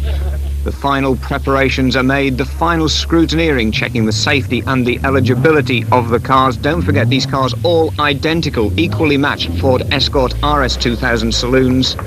Only modifications to the suspension allowed stiffening them up using a Ford Rallye pack and using the BF Goodrich performance tyres. Then it's taking to the track. It's only half a mile. It's run against the clock, and literally every 100th of a second can make the difference between first and last place. The cars lining up, running one at a time on the track. Carl Hopkins has a spectacular way of warming up his tyres, making them very hot and very sticky for the first dash off the start line. Hopkins away, keeps the engine right in the middle of that fat torque band, keeping maximum power on, then up to third gear, snaking through the S's, first the right, then the left, then into the cone at the top of the hill. You can see how tight this circuit is. There's no margin for error. It's reaching over 80 miles an hour on what is effectively a single track road. Out of the top hairpin, then down the final straight. You'll see the timing equipment coming into view now. There is the finish line, there is the time, 38.07 seconds. That is the time to beat, around about a 65 miles an hour average over this tight, twisting course. Now it's the rates of Gray's car, Simon Goodliff off the line in the silver car. The time to beat from the central Leicester car, the 38.07 time from Carl Hopkins, but it's now Simon Goodliff going for it against the clock. Very smooth, very tidy indeed. Late on the brakes into the top end of the course. This could be chipping away at Hopkins' time. Literally sudden death for these drivers, just 38 seconds.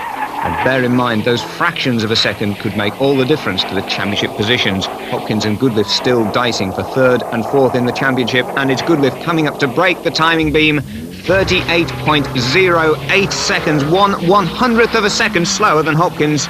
Now it's Tony Dron in the Blakes of Liverpool car. Dron has done sprint events in a variety of machinery before, ranging from 600 horsepower Porsches to vintage cars. Now in the RS2000 car, he still has 3 events left in the championship to gain on the championship leader Ian Gwynn. A good time here from Dron, but don't forget you cannot afford to make a single mistake. And Dron makes a mistake. He runs wide out of the hairpin. He had to back off there. That will have cost him time. And Tony Dron, really, the experienced man, 38.27 seconds, that fraction of an inch, costing him 0.2 of a second. Well, drivers discussing tactics as the championship leader Ian Gwynn sets off the line. The Hartford Motors of Oxford car. Each of these cars in the championship with an affiliation to one of the local Ford dealers. And look at the spectacular rallying style from Ian Gwynn. This really might cost him time. Again, the trick in sprinting is to drive as quickly and as tidily as possible. It's a test of discipline. And perhaps young Ian Gwynn getting a bit carried away with the empty track, but he's very quick out of the hairpin. You notice how he's further away from the edge of the track. He could get onto the power earlier. That means he's quicker down the final straight. He breaks the timing beam 37.78 seconds, so the first man under the 38-second mark, the championship leader. Now it's Richard Burns, junior rally champion, driving for the Thames dealer group.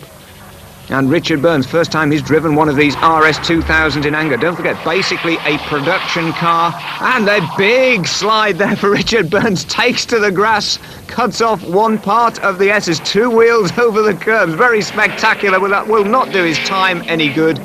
But Richard Burns refuses to give up. Listen to the tyre squeal. And again, understeering wide. He's late on the power. It's a spectacular run.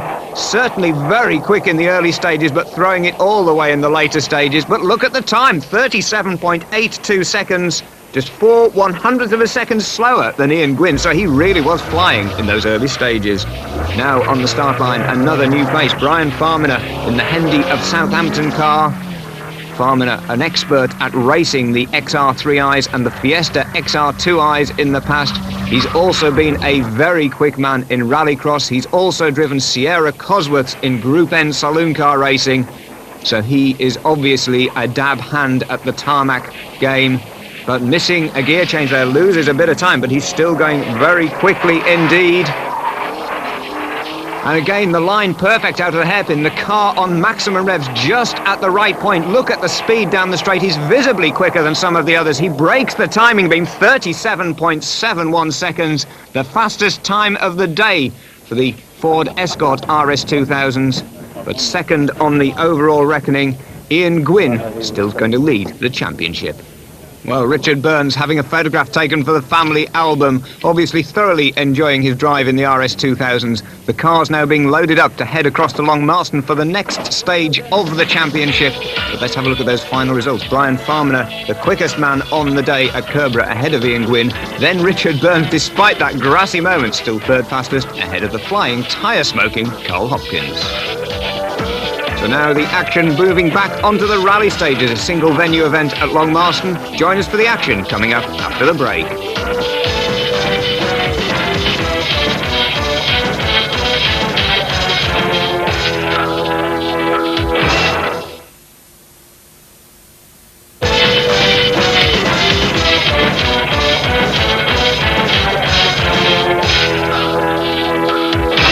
Welcome back to the Mobil 1 RS2000 Rally Sports Series as we head in torrential rain to the old airfield at Long Marston.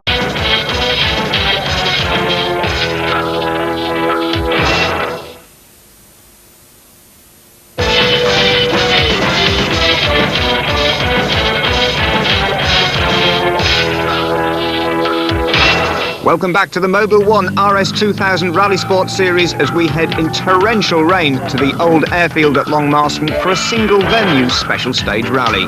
It means all the special stages are run on the one area. It means that spectators can get a chance to have a close look at the action, and it's equally demanding on the cars and drivers. The celebrity car, Car 101, Louise Aitken-Walker, the former ladies world champion, alongside her in the co-driver's seat, the rallying debut of Ian McAllister, the chairman and MD of Ford of Britain.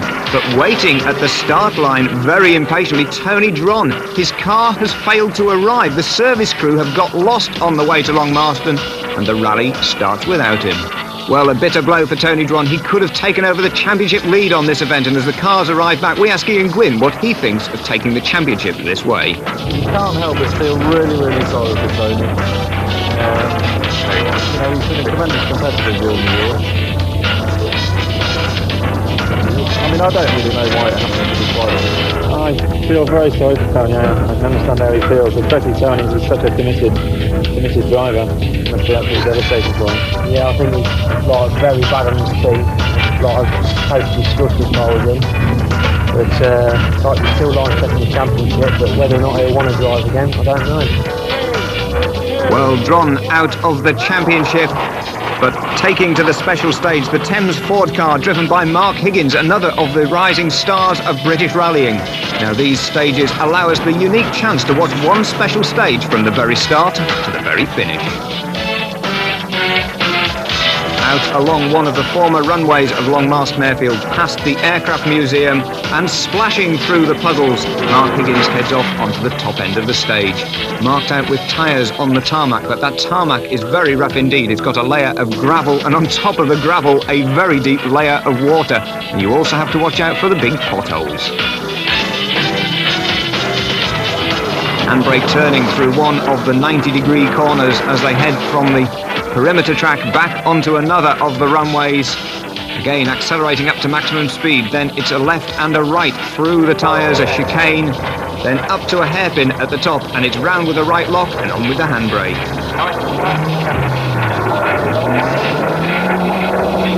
Maximum revs again, second to third to fourth gear, then it's hard back onto the brakes through the chicane, left, right and left, and Mark there just touches the tyres.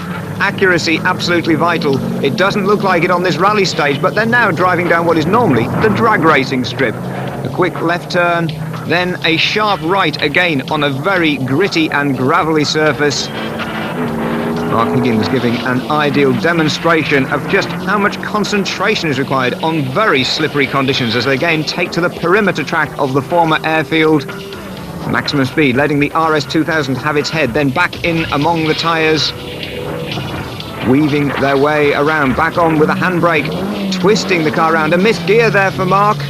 Don't forget, this is the first time he's ever driven one of these RS2000s.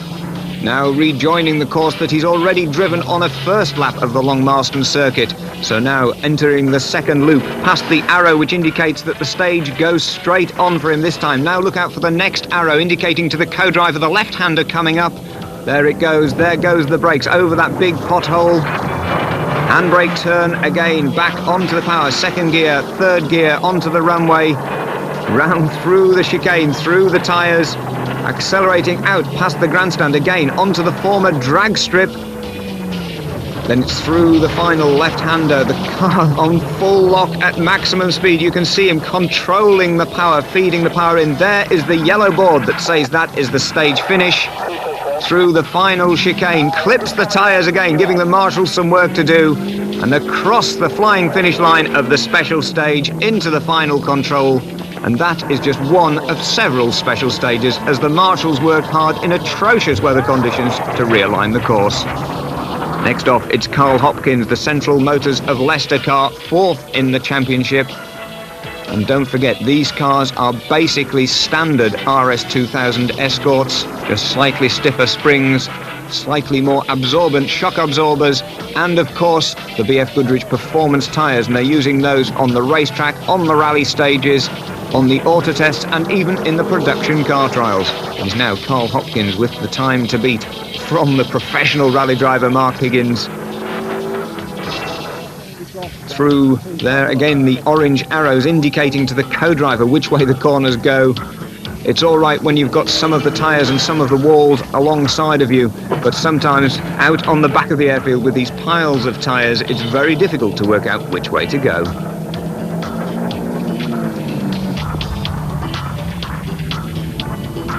Splashing through the puddles then, Carl Hopkins, determined to hold on to that fourth place in the championship, but he won't do it like that. A momentary loss of concentration from Carl Hopkins. He skittles the tyres but keeps going. His co-driver keeping his concentration up.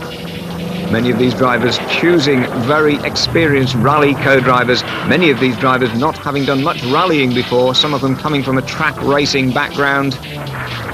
Likewise, on the racetracks, many of the former rally drivers who are contesting the RS2000 Championship taking to motor racing for the first time. Under the wing of the Canberra jet bomber in the Aviation Museum at Long Marston, round the front of the museum's hangar and back onto the final loop of this special stage. It's that distinctive red, blue, grey, red and blue car, the Central Motors car, splashing his way along the runway. Another chicane coming up. Round, right, left and right again, tightening the angle of the turn there, using the brakes beautifully, very tidy driving from Carl Hopkins. But again, a problem at that hairpin. He's really in trouble there. He just doesn't know when to lift off the handbrake. But it's now into the final section of the stage. The yellow boards indicating the flying finish, the red boards indicating after this final chicane the stage finish, and don't forget, in around about 20 minutes, he has it all to do again. So very tough rallying. Meanwhile, Andy Goff with his family, as ever, travelling down from Liverpool with the whole family in tow.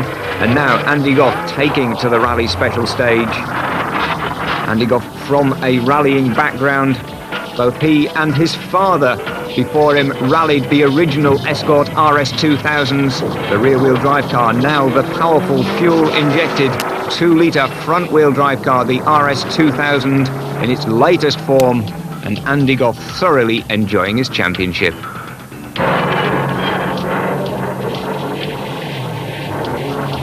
And you can see him there hunting for the right line and eventually handbraking the car to make it turn in even tighter as he heads on to the tarmac section of the stage. Clips a tyre in the chicane. These conditions are very tricky indeed. Almost zero visibility, flooded areas of the tracks, and even with the heavily treaded BF Goodrich tyres, these cars finding themselves aquaplaning at over 80 miles an hour.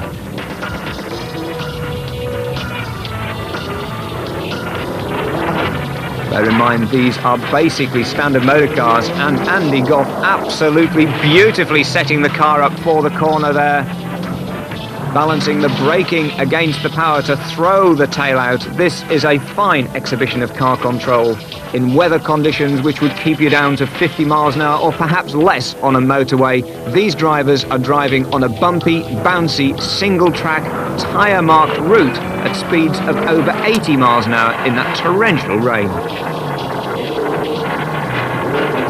Again, perfectly set up as he heads past the grandstand, this time not having to resort to the handbrake, but he again clips the tyres at that final chicane.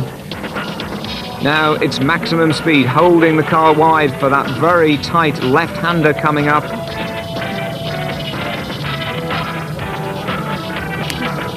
Andy Goff feeding the car through. You can see it bouncing and snaking as he puts down the power, resisting the car's tendency to spin its front wheels in these torrential conditions. It's out onto the final straight, into the final chicane. And a hard-earned time coming up for Andy Goff. The rain's still unrelenting though, and Ian Gwynn now with the pressure really on him as he lines up for the stage. It's just going to get worse and worse now because of the rain. And there's so much standing water about. I mean, I'm just going to take it steady now, really. So Ian Gwynn, champion-elect, but don't forget there is still another round to come up after this rally.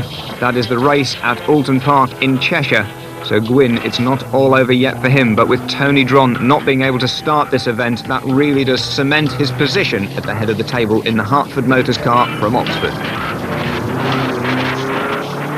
Ian Gwynn, another man with rallying in his blood, son of Bill Gwynn, who helped prepare this car, and the car really is a tribute to Bill Gwynn Motorsport Development and to Hartford Motors. It's turned out in pristine condition every time, even when it comes back as dirty and muddy as this. Well, Ian Gwynn said he was going to let discretion be the better part of valour. That does not look like discretion to me. That looks like an RS2000 travelling very quickly indeed. You can see him working at the steering there, setting the car up absolutely perfectly. Ian Gwynn works regularly in his father's rally school, so he's the ideal instructor. He's also the ideal man to demonstrate just how quickly you can drive an RS2000 in conditions like this.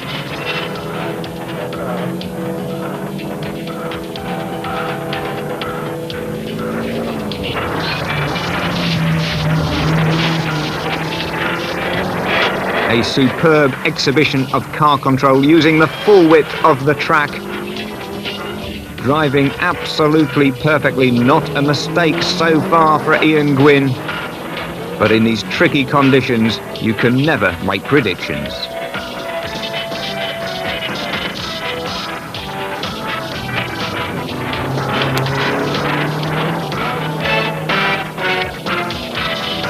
Weaving his way up towards the hairpin at the hangar, then down the short straight and then the hairpin, and you can see the car aquaplaning through those huge deep puddles. This is a very nerve-wracking time for Ian Gwynn. He knows if he makes a mistake, if he damages the car, as he lines up for the stage. It's just going to get worse and worse now because of the rain. And there's so much standing water about. I mean, I'm just going to take it steady now, really. So Ian Gwynn, champion-elect, but don't forget there is still another round to come up after this rally. That is the race at Alton Park in Cheshire. So Gwynn, it's not all over yet for him, but with Tony Dron not being able to start this event, that really does cement his position at the head of the table in the Hartford Motors car from Oxford.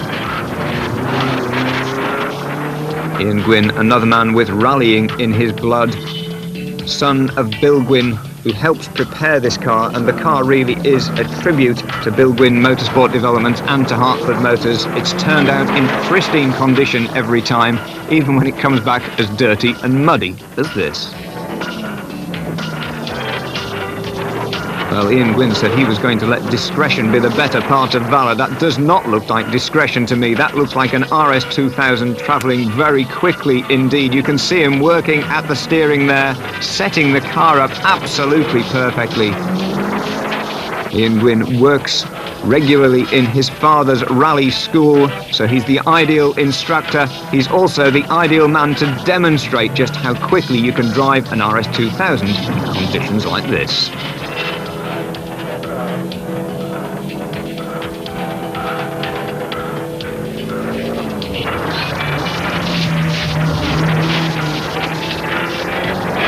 A superb exhibition of car control using the full width of the track.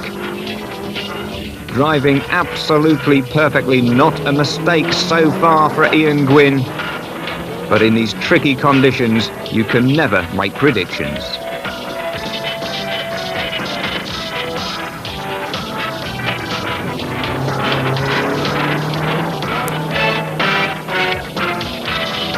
Weaving his way up towards the hairpin at the hangar, then down the short straight and then the hairpin, and you can see the car aquaplaning through those huge deep puddles. This is a very nerve-wracking time for Ian Gwynn. He knows if he makes a mistake, if he damages the car, there is still the chance he could throw the championship away. Marshall's moving back to a safe distance before heading in to relocate the tyre walls again. Heading into the final stages, the final tight left-hander, then on to that short straight. Through the chicane. The other car's continuing, and a mistake for Ian Gwynn. That was exactly what was saying. In these conditions, you cannot let your concentration stop for one fraction of a second. There is the final straight, and literally the very last corner before the chicane, before the time control. Ian Gwynn almost making it a disaster for his team, but Ian Gwynn is the fastest man on the rally, ahead of Andy Goff, then Carl Hopkins and Mark Higgins, the professional rally driver. So Ian Gwynn now cementing his position at the head of the championship table. And again, results from cars around the country. The Hartford Motors car leading the People's car from Liverpool, the Central Motors car from Leicestershire, and the Thames Ford dealer car of Mark Higgins. But we asked Ian Gwynn the secret of his success. One round as yet, touch wood, that we haven't finished, and I think that consistency is the biggest part of it all. There's no point in being the quickest driver if you're going to go and throw it off or break your car every time.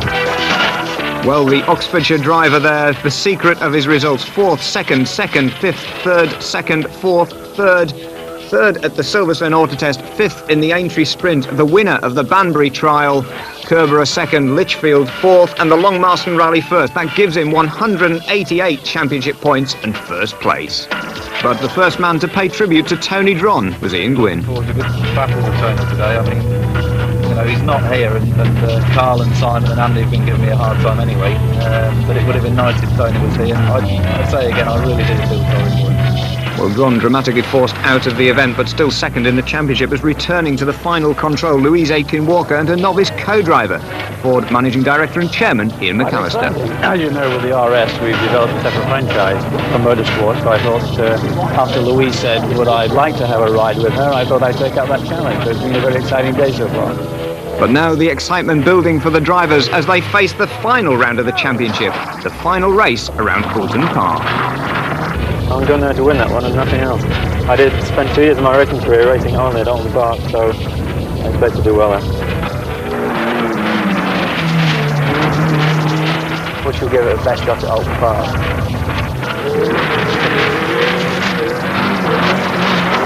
It's a circuit I love. I've done a lot of single venue stage roles around there. I've been quite successful around the past, so yeah, really looking forward to it.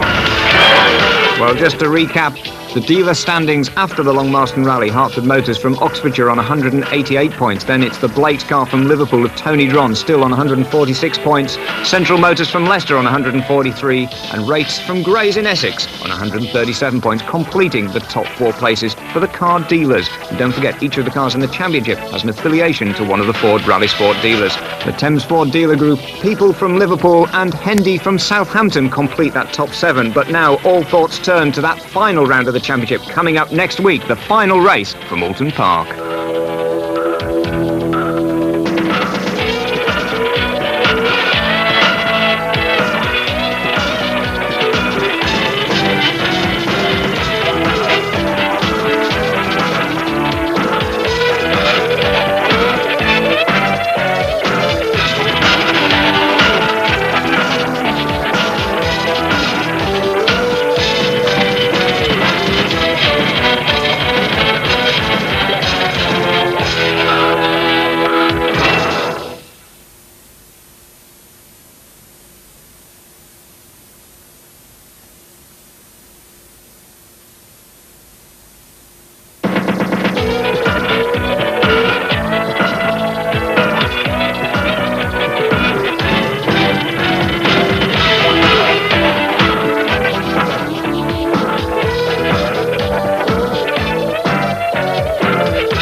In association with Mobile One, welcome to the Escort RS2000 Rally Sport Championship, and this one is the big one, the final time on the racetracks for the RS2000s. Don't forget, equally matched cars, basically production standard, 7 different driving disciplines, and this is the final on-track event. Let's take a look at the winners so far. The Brands Hatch race, the first round of the season, won by Simon Goodliffe in the Rates of Gray's car. Then the Tour of Cornwall Rally, Stephen Hendy, the championship point scorer, taking his maximum in the Hendy Ford. Then on the Millbrook Rally, it was Tony Dron, the racing driver, turning rally star in the Blakes of Liverpool car. Castle Combe race, David Llewellyn, the former Works Rally driver, winning the race in the Bridgend Ford. Then the Felixstowe Auto Test, going to form to Trevor Smith, the British Auto Test champion, in the Hendy Ford car. Prescott Hill Climb, Tony Dron again showing his experience, taking the fastest time of the day in the Blakes of Liverpool car. Then at the Harewood Hill Climb again, it was that man Dron getting a maximum point score, 10 championship points. North Weald, the sprint event, Simon Goodliffe in the Rates of Gray's car, taking victory on home ground. Lawton Park Hill Climb, Tony Dron again, the master of the hills in the Blakes of Liverpool car. Then at the Goodwood Sprint, it was Dron again, taking the fastest time of day and a very strong points contention. The Silverstone Auto Test won by Simon Bradley driving the Hendy Ford car. Then it was on to Aintree for another sprint, and this time it was rally driver Richard Burns that took the maximum, driving the Thames Ford dealer car. Banbury Trial up the slippery slope, and it was Ian Gwynn driving the Hartford Motors car on home ground from Oxfordshire. Kerbera sprint in Staffordshire, Brian Farminer taking victory there in the Hendy Ford car. And already 15 rounds completed with the Lichfield trial and victory to Tony Dron, again in that Blakes of Liverpool car. The Long Marston Rally though, Ian Gwynn scoring the victory in the Hartford Motors car. And Ian Gwynn now leading the championship with the Hartford Motors car, scoring 188 championship points from the Blakes car of Tony Dron, then Central Motors in third. But it's now on to Oulton Park, the picturesque racing circuit in Cheshire, the spectacular circuit, 2.77 miles, the international track. Very demanding for the drivers and very quick indeed. Incident-packed running in qualifying, demonstrating that these RS2000s make super racing cars.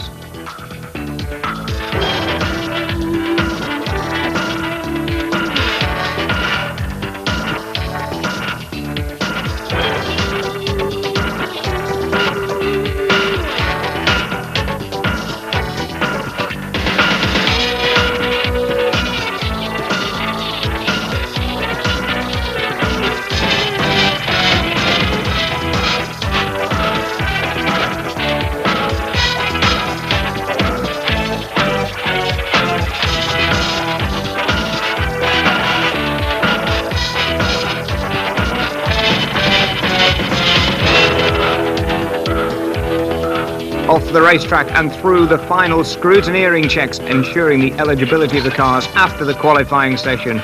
All the cars going through scrutineering without any difficulty.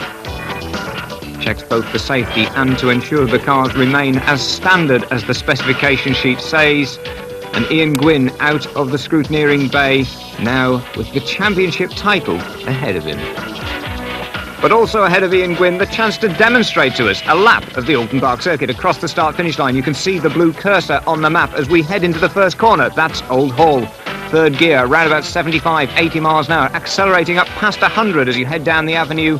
Then you've got a slight right-hander, and then hard onto the brakes for the downhill adverse camber, Cascades corner. Out of Cascades in third gear, then up to fourth, then up to fifth. Maximum speed down the lakeside straight, 130 miles an hour. Then it's back onto the brakes, down to 90 miles an hour. Fourth gear through the island bend, keeping on the power, trying desperately to balance the car before you stand on the anchors for Shell Oil's hairpin. A banked corner this, almost like racing at Indianapolis. Then it's hard back on the power, back up to fourth gear. Sweeping through the right-hander, then back onto the brakes again, hammering the brakes down to second gear through the very tight chicane at Foulston's, keeping off the curbs, which they can throw you onto two wheels, and it's back up the gearbox, up into fifth gear, up over the crest at Hilltop, running flat out down towards Knickerbrook, now a very tight second gear chicane. Again, keeping off the very high curbs here, can throw the car right across the track if you clip those. Then it's back hard onto the power, up through Clay Hill, under the footbridge, and one of the most demanding corners on the circuit coming up. You approach it at 125 miles an hour, drop down to 90. This is the double apex Druids corner. Clip the grass once, clip the grass twice. You exit at 110 miles an hour with the Armco just feet away, and you stay hard on the power down the short straight under the Bailey Bridge and into Lodge Corner. Very tight third gear corner, back onto the power again, now sweeping across the track, taking the line as you head across the start-finish line, an average speed of approaching 80 miles an hour. So let's look at the top 10 after practice. 10th was Tony Dickinson, the Sandycliff Boston car, 2 minutes 11.78 seconds. Richard Hill in the Brooklyn Motors car from Redditch, 9th on the grid, 2 minutes 9.97 seconds. And 8th on the grid, Trevor Smith, the Rallye ace in the Hendy Ford car from Southampton, 2 minutes 9.67. Art Marcus, the editor of Car and Car Conversions magazine, 2 minutes 9.00. That's 7th on the grid for him. Andy Goff, 6th on the grid in the People's car from Liverpool, 2:08.19. Simon Goodliffe, 5th on the grid in the Rates of Gray's car, 2:7.54. And 4th on the grid, Tony Dron in the Blakes of Liverpool car, 2:7.19. Third on the grid is championship leader Ian Gwynn, the Hartford Motors of Oxford car, 2:06.96 seconds. Then Johnny Milner, the rallying ace in the Bridgend Motors car, second on the grid. But pole position man Carl Hopkins, Central Motors car from Leicester, 2:06.18 seconds. But smoke from the back of Simon Goodliffe's car meant drama for him after qualifying, the local Oulton Park ace in trouble. Unfortunately, the oil cap on the engine fell off. Some are out on the circuit now and oil started to come out of the engine. I'm hoping the engine's okay, but I've got to risk it for the race. There's still a small rattle in the engine, but we haven't run it for any significant time. Fingers crossed. Should get me to the end. but it's pole position and celebration for Carl Hopkins. I was looking to absolutely throw it down the range. Perform better in those conditions? Yeah, I love it when it's like really throwing it down. Well, Hopkins has got a friend somewhere. It means spectacular actions to join us after the break.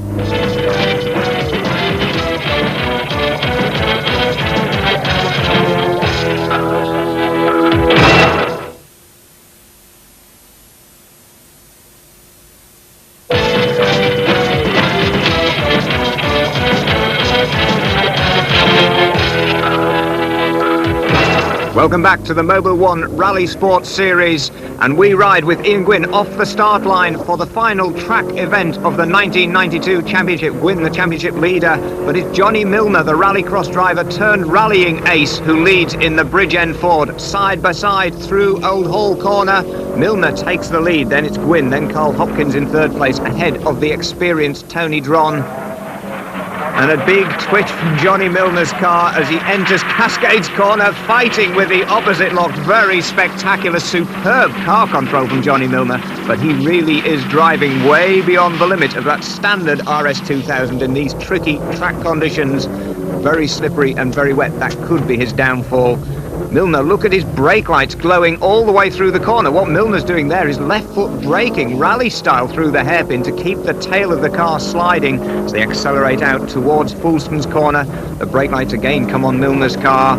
We're riding with Ian Gwynn, the championship leader, in second place, clipping the curbs. You can see how it throws the car offline. Again, a flick of the brake lights from Milner's car. Milner using left foot braking, keeping his right foot on the accelerator pedal to flick the car sideways.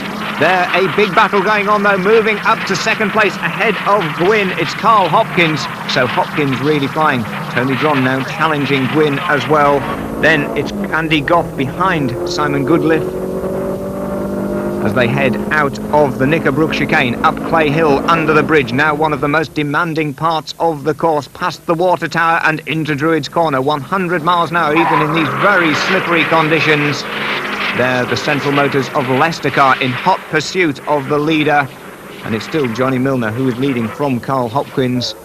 Then it's Ian Gwynn in third place, Tony Dron in fourth place, the man with 25 years of motor racing experience. Then in fifth position it's Simon Goodliffe and Andy Goff, the Liverpool driver, on home ground here at Alton Park, completing the top six as the field stream through Lodge Corner, up Deer Leap and across the line for the first time. It's Johnny Milner still in the lead. Then it's Ian Gwynn down in third place behind Carl Hopkins. Tony Dron in fourth. You can see the spray being kicked up as they exit Old Hall Corner, and a challenge for the lead. Carl Hopkins moves through to take the lead. So it's Carl Hopkins now from Johnny Milner. Perhaps that sideways driving style of Milner is overheating the tyres. Bear in mind, these are standard cars on road-type tyres. And a very big slide from Johnny Milner.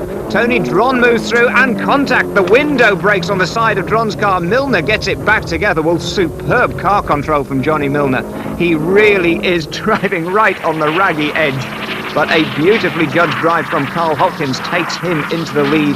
He's now extending his advantage over Tony Dron. Then it's Milner recovering in third place ahead of our camera car, which is Ian Gwynn. And already Carl Hopkins is up Clay Hill and into Druids Corner, the double apex. The car clips the curbs on the inside once, clips the curbs on the outside twice, exit at over 100 miles an hour, then down the short straight under the Bailey Bridge and hard onto the brakes for the picturesque but very difficult Lodge Corner. The old gatehouse of the estate, which was once Alton Park, is on the right of our screens as the cars turn away from it, head down Deer Leap, up the old drive of the estate, and then out through the left-hander across the start-finish line, and running down in fourth position, it's the championship leader, Ian Gwynn. We're riding with him. Johnny Milner ahead of him. Milner again, hard onto the brakes, looking down the inside, this time Gwynn, and a very big slide for Milner. Well, this is very spectacular racing, but at the head of the field it's undramatic but very effective indeed for Carl Hopkins. Hopkins, though, too, working hard with the steering wheel, balancing the car absolutely perfectly on the throttle through Cascades, down Lakeside. Now we're into the Shell Oils Corner, and look at this battle. And it's been all changed for third place. It's Johnny Milner, Andy Goff, Simon Goodliffe and Ian Gwynn dropping back down the field.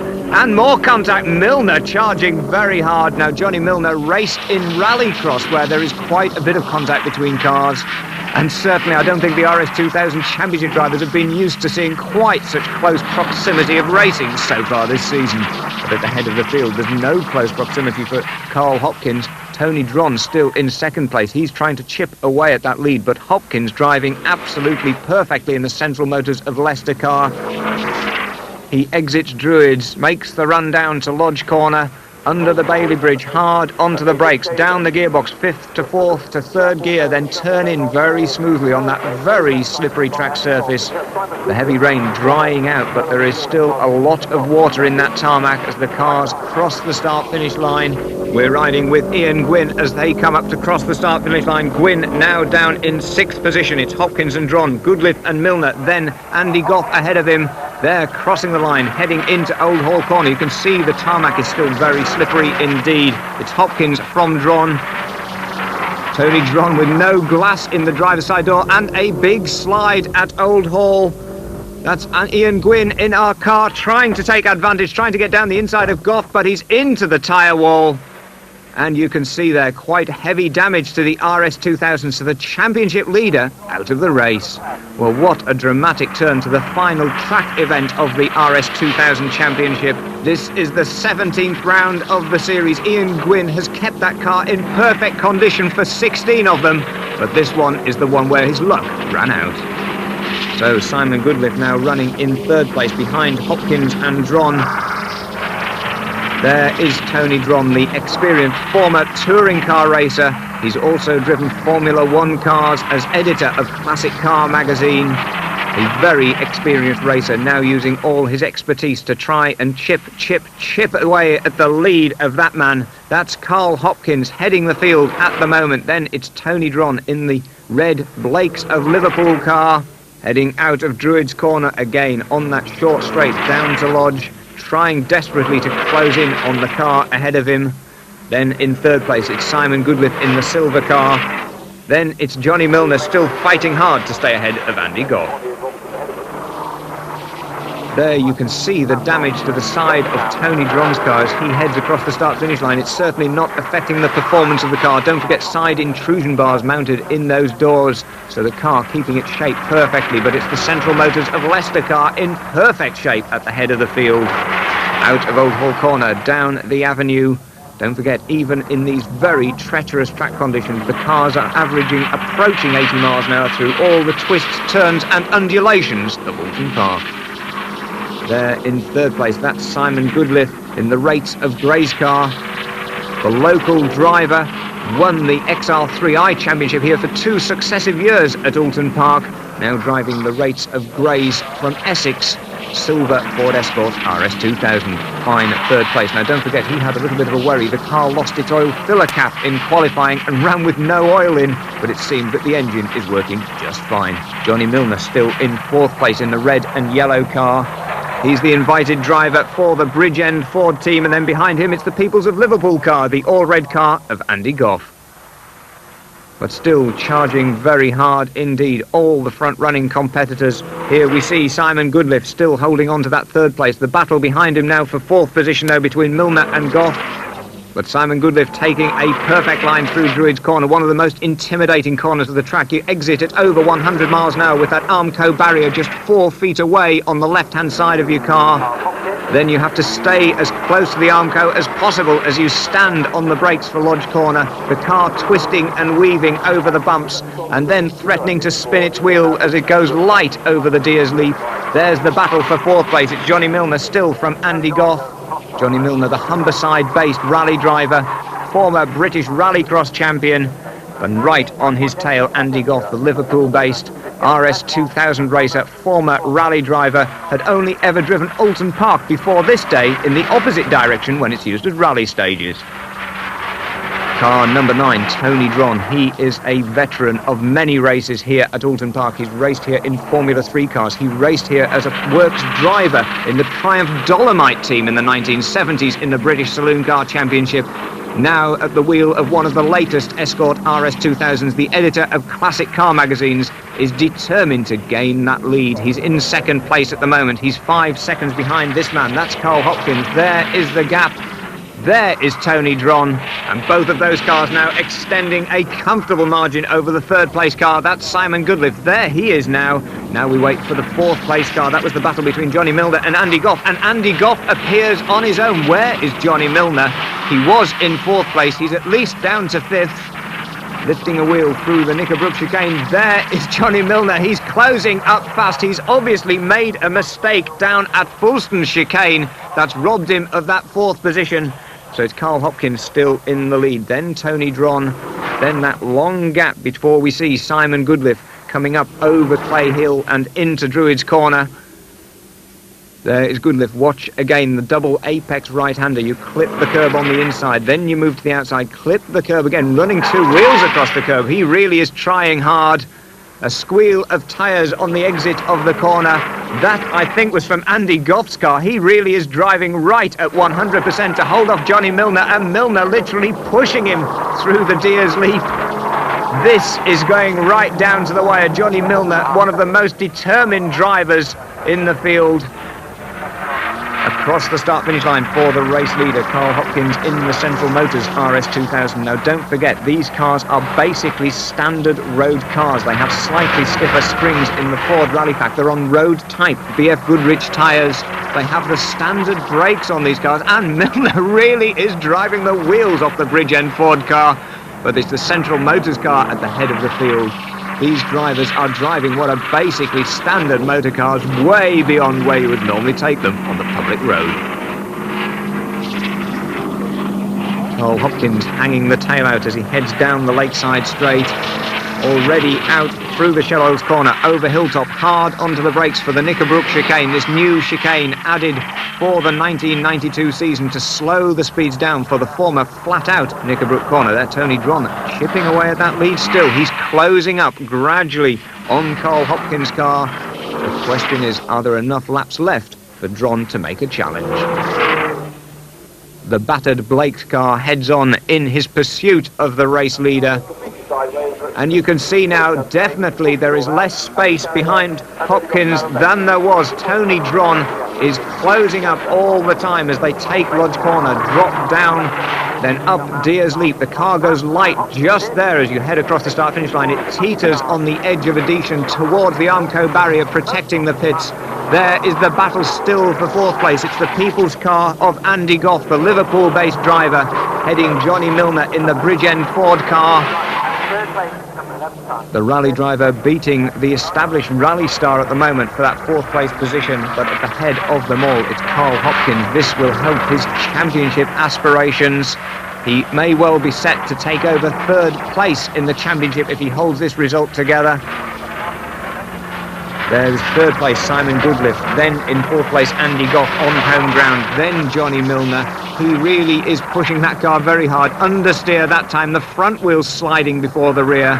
But this is one of the most difficult corners on the circuit. Cascades. It starts with adverse camber, then the camber sucks you into the inside of the corner. You can see Dron adjusting the line of his car using the throttle there. Very difficult to make the car turn in initially. You've got to turn in much sooner than you normally would. Goodliffe a little bit wide turning in, the car reluctant to get into the curb. And how about that for the style of getting the car through the corner? Johnny Milner backing right off the throttle, throws the tail out and then floors the throttle to drag the car straight again. Johnny Milner giving a superb demonstration of car control. Out over the crest at Hilltop, and it's the race leader, Carl Hopkins. 120 miles an hour, then hard onto the brakes, almost an emergency stop, almost pulling 1G under maximum rate braking as he heads into the chicane. He is driving right on the limit because he knows Tony Dron is closing on him. He is driving the wheels off the car. Simon Goodliffe still in third place, keeping it tidy, keeping it smooth. He knows he's got nothing to gain by trying to gain on the leaders, but he does know if he makes one single mistake that Andy Goff in the Peebles car is going to be snatching that third place away. Up to Druids Corner, it's the race leader, Carl Hopkins. We saw last time how close Tony Dron had got. As they head up to Lodge Corner, we wait to see, is Dron any closer this time? Abusing the machinery. Maximum speed down the straight. Dron is just a couple of feet closer as they enter the braking area, but this is the final lap. The checkered flag is being prepared. We'll see some jubilation in the Central Motors car as it comes to the line. I am sure Carl Hopkins, his ambition fulfilled, wins the Alton Park race, the last track event of the 1992 RS2000 Championship. Tony Dron, a fine second place. That will reinforce his second position in the championship. The battle now for third, fourth and fifth coming to the line, with Simon Goodliff taking that place ahead of Andy Goff. So Carl Hopkins, mission accomplished, the winner of the Alton Park race. But it's not just about the drivers, don't forget, it's also about the dealers and the dealer standings after the Alton Park race. It's the Hartford Motors of Oxford car of Ian Gwynn, 188 championship points ahead of Blake's, Central, Rates and the Thames Ford dealership group. But there was one round of the championship still to come, the economy drive from Ilkley in Yorkshire, won by Darren Brain and the Bridgend Ford team with an amazing 42 miles per gallon. But the spoils of championship victory awarded at the Motor Show to Ian Gwynn. Ian, well, congratulations on winning the Mobil 1 Ford RS2000 Rally Series this year. It's been a wonderful contest, thoroughly deserving winner, and I'm glad to present you with your prize of the Ford RS2000 that we see parked here. Thank you. Well done. Great, thank you. It's been a first-class year. It's been very, very competitive. Obviously, I'm more than pleased to have come away with it as the winner at the end of it. But all the other guys who've been doing it have been tremendous, and you know, them as well have made the championship very, very good. I'd like to come back and do this championship again next year. It really depends if anything else opens up between now and then. But I'd certainly like to come back and have another go. Ian Gwynn, the 1992 Ford RS2000 Rally Sport champion, and behind him Carl Hopkins, a last-minute dash takes him to second in the championship ahead of Tony Dron. But now for the other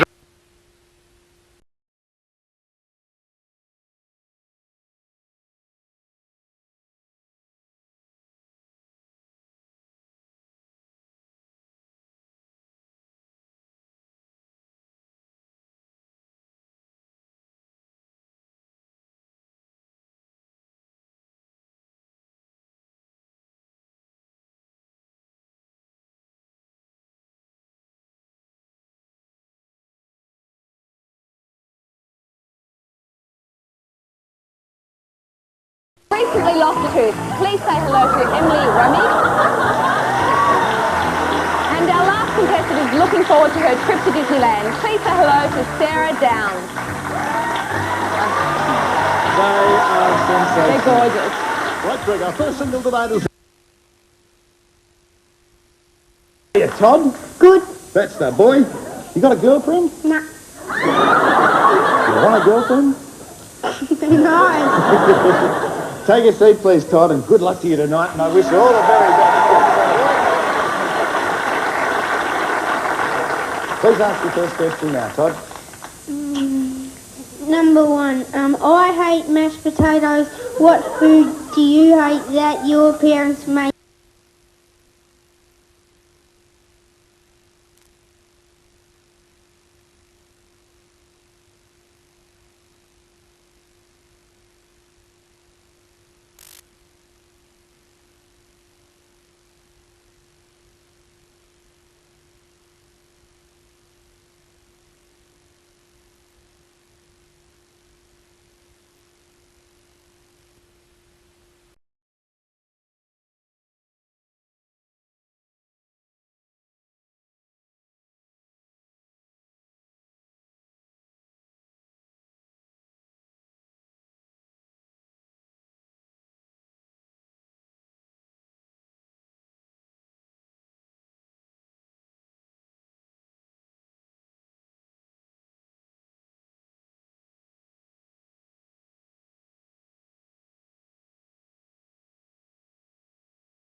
Let's go. How did you, sir?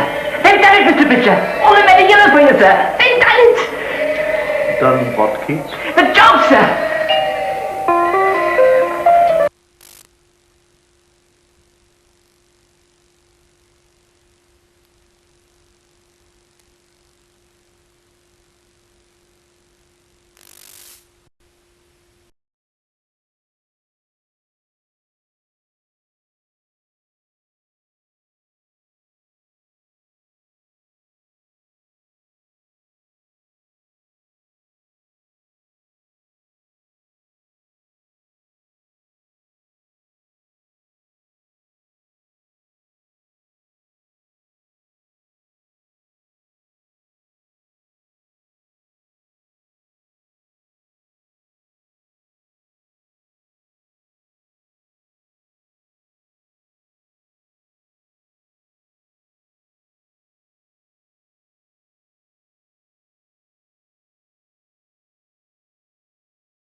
Vito.